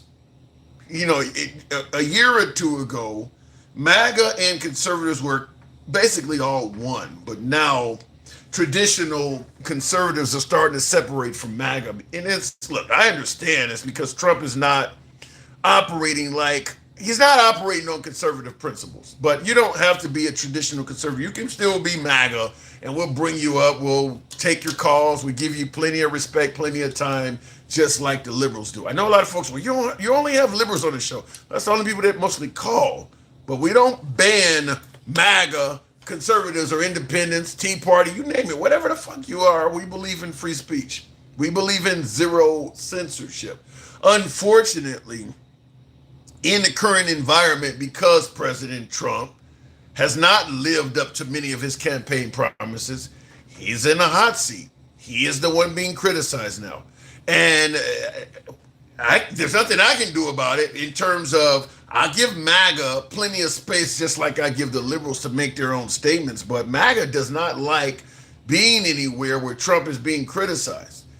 It's hard not to be critical of him in this current environment with him failing on many of his campaign promises. If you're not criticizing Trump right now, you're not judging him fairly.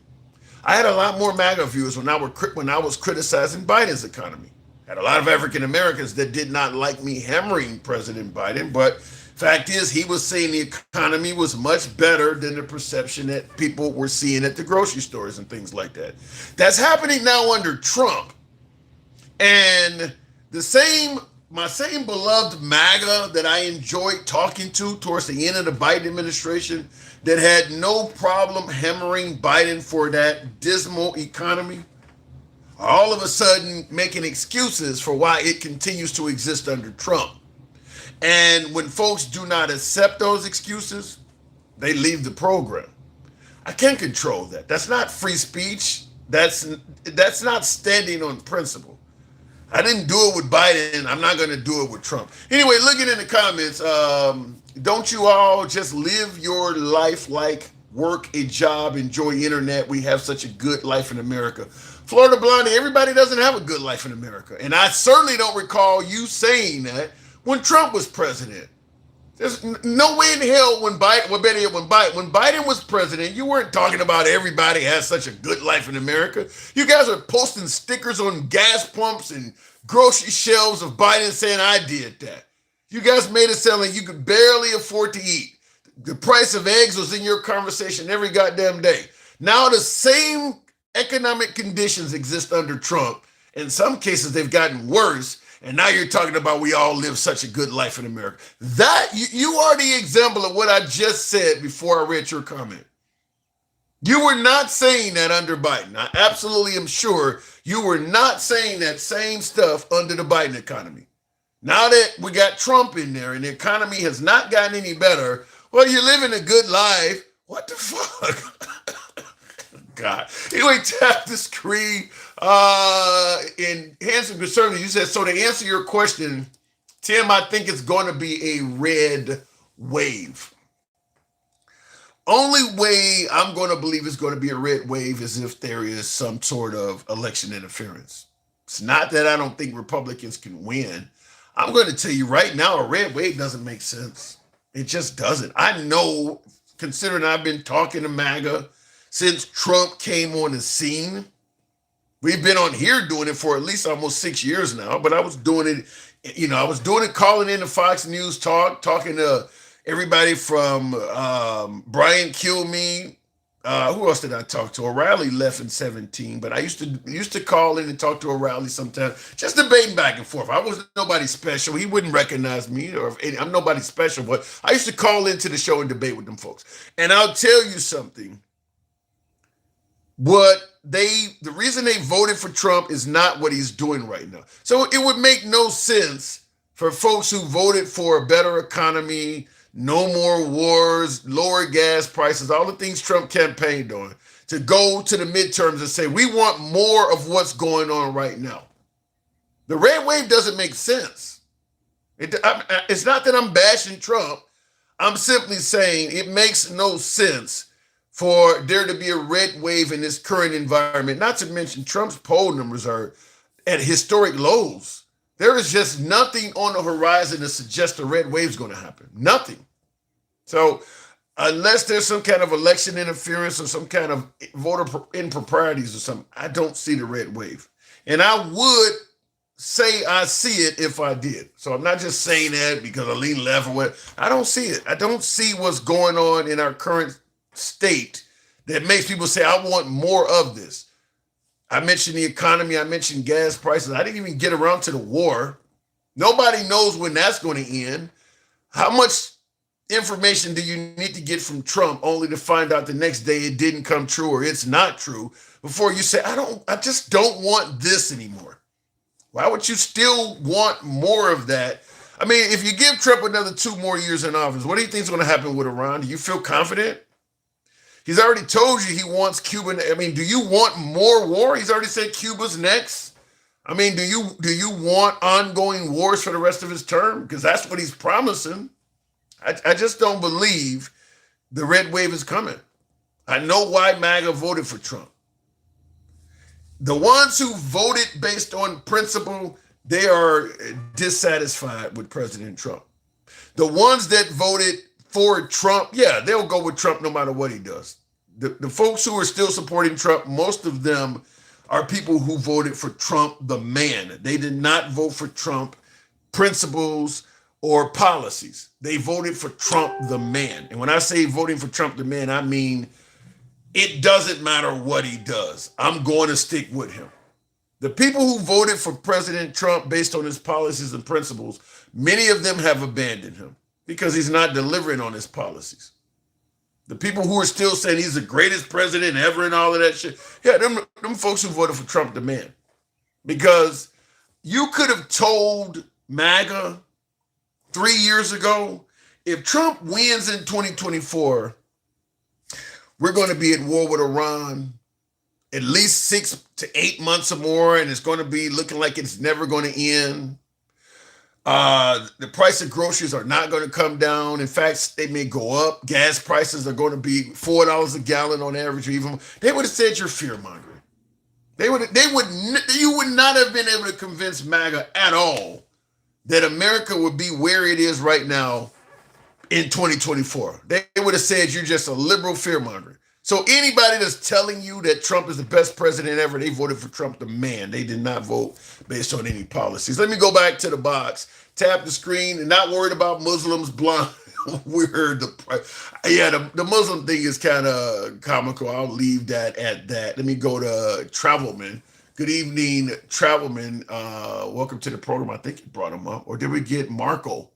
Marco, we don't need to support higher fuel prices, groceries, and medicines all cost America more. True. Why would somebody say you need to support? Yeah, of course, I agree with you 100% on that.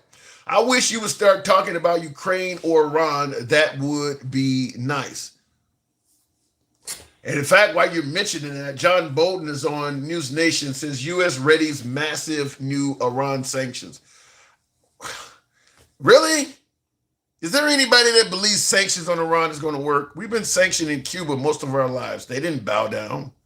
Iran is not going to bow down to America based on sanctions. It's just not going to happen.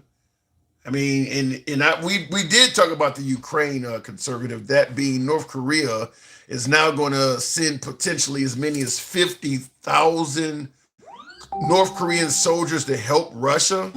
Right after Trump talked about how great of a relationship he has with Kim Jong-un. To me, what Kim Jong-un is doing is embarrassing President Trump because we consider North Korea as an ally.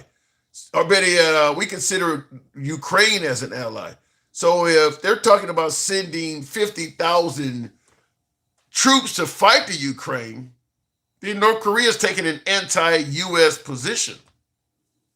Right after Trump claimed that they have a good relationship. To me, what North Korea is doing is disrespectful to Trump. To its people as it endures yet another wave of Russian attacks. A senior Ukrainian official says Vladimir Putin may ask North Korea's Kim Jong-un for up to 50,000 more troops to boost the Russia war effort.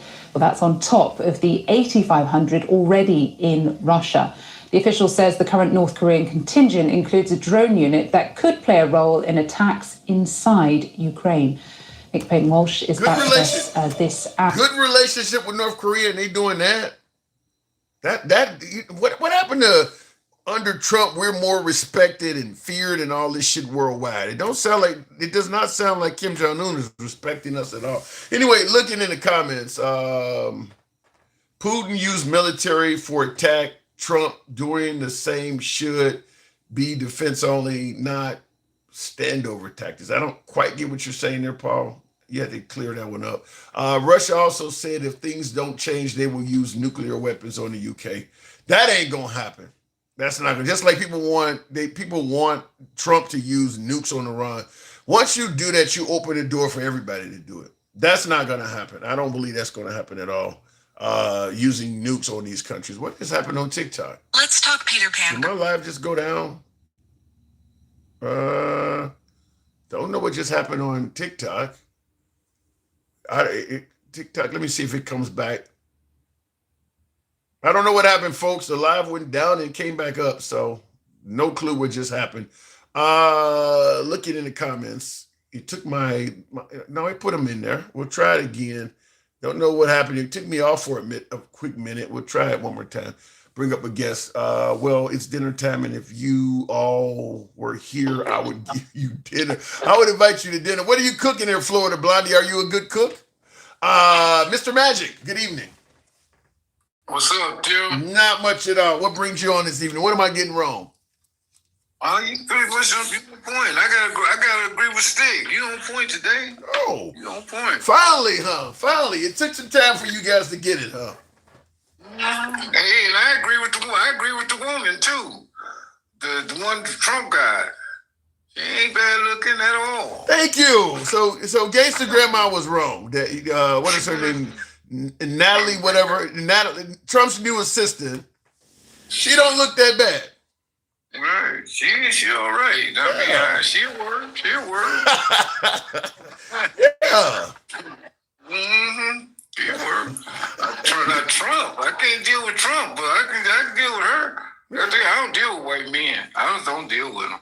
Too much cockiness. They lie, like straight talk, all this lying and thinking you know it or don't know shit. I mean, I don't do it. I just don't. All white men? Let me put it like this. I never met one who's trying to be competitive with you that's not that way. If it's in a competitive situation, they all know it all and don't know shit. I know a lot of good white guys. I don't know. I can't say the same. I mean, I know, I know good and bad people of all races. I mean, I know some black folks that'll take your last dollar from you, and I know some people that'll help you. And I've had white guys that have done things that have been beneficial to me, and I've had folks do things that have not been beneficial. So I can't judge them just based on skin color. I got destroyed young, man. My thing with white men was destroyed as a child. I'm curious, what happened? Man, we used to get pulled over. I kind of went over it the other day with you. Yeah, you did. The police used to just pull us over, man. Just the constant harassment. I mean, it's like when you grow up, you just But is it all just law enforcement though? Because law enforcement is a special category. It ain't law enforcement. It's all of them. I mean, I'm in construction my whole life. Since I was 19, I've been running my business since I was 19. All of them. You can't tell them nothing, man. You can't tell them nothing, man. I can't stand them. I can't handle them. I just like straight talk. Could you imagine working with straight talk? I bet his wife gets hell. I bet his wife can't. Could you just imagine being on the drive trying to tell him how to do something, and he don't know it. You trying to tell him how to do it, and he stay telling you, "But man, the MAGA this and all this goddamn shit." I mean, please, man, I can't handle them. I just don't. I really. I don't like them. I don't like them. I used to work around them all the time. What part of the country are you in? Hold on. I used to find my own room. First thing I used to do was go find my own room, man. I used to call it the boom boom room. And I used to just stay away from it, man. Put my music on, and we wasn't working. I was in my own place. We talked about it. I'm in Detroit. Yeah. I'm in Detroit. Yeah. So, yeah. I mean, listen, like I said, I've certainly had some issues with, white men in my working history, but I've had issues with black men too. So, I mean, I think it is people see stuff with more emphasis when it's somebody that doesn't look like them. Like, if a black person was going around robbing folks or mistreating other black people, we as blacks are not going to give it the same attention if a white guy did the same thing. We would notice it and criticize, and we would probably use what that person was doing to mark up or stereotype the whole race. Kind of like what I said about what they're doing to the Haitians with the cats and dogs. All you need to see is one person doing it, and you're going to try to suggest that they all do this. But no matter how many African Americans we see doing something, we don't mark up the whole African American community with it. We actually separate it and hold that one person accountable for doing it. But when a white person does it, we're painting the whole white community with it. Well, I don't know. We sit and laugh and joke, and I say a joke. It be funny, man. I be dying laughing. They don't even look at it. It ain't funny. They didn't get it. They say jokes. They be just rolling in the aisle. So in other words, they don't dance to my music. They don't sing my songs. They don't. We just don't.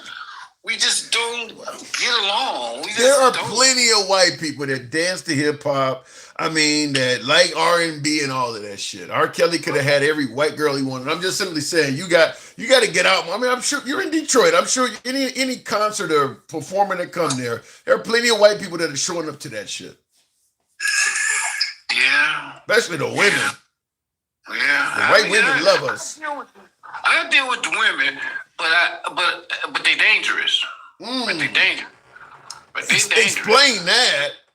Okay, I will. I can't. I don't trust them. It's like I can know them. I can talk to men. I just don't even have the time of day for them. If I never even see another white man a day in my life for the rest of my life, I'll be fine. That's horrible.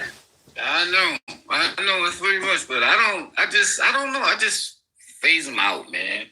All that MAGA reacts, all that strong talk. So you know what it's like. I'm gonna give you an example of what I'm saying. It's like the day me and you was talking. Now the one guy was saying so much about this Sharia law, and I bet he live in Florida. I bet he live thousands of miles from goddamn place. So who is the racist when it comes to this? These people over here doing their thing, ain't bothering nobody. But here you are down in Florida, just completely irate over what somebody's doing in Dearborn, Michigan. That's racism. I can't take people like that. A person like that, I can't take them. Well, I gotta say, while I do also agree that some of the comments you're saying about white women and white men sound racist, but you're right. The way the right is talking about Muslims, there's nothing but hate and racism in that. I do see it there as well.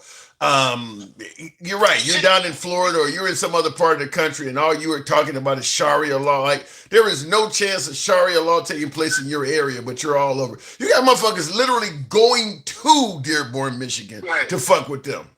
Right. That's not, they talk about, that's the racism. That's the white man that I can't take. That's hate. That's hate. I can't take that. I just even if you just think like that, I can't take you. Even if I don't, that kind of thinking, man, don't do me no good. Leave me alone. I'm serious. Just leave me alone. I don't have nothing to say to you. Just the thinking like that. That MAGA reacts and all that crazy shit he talking. He just worried about everybody in America. Everybody in the United States he's worried about. Leave them goddamn people alone. Yeah. Leave them people alone. They ain't bothering you. Yeah, I can't.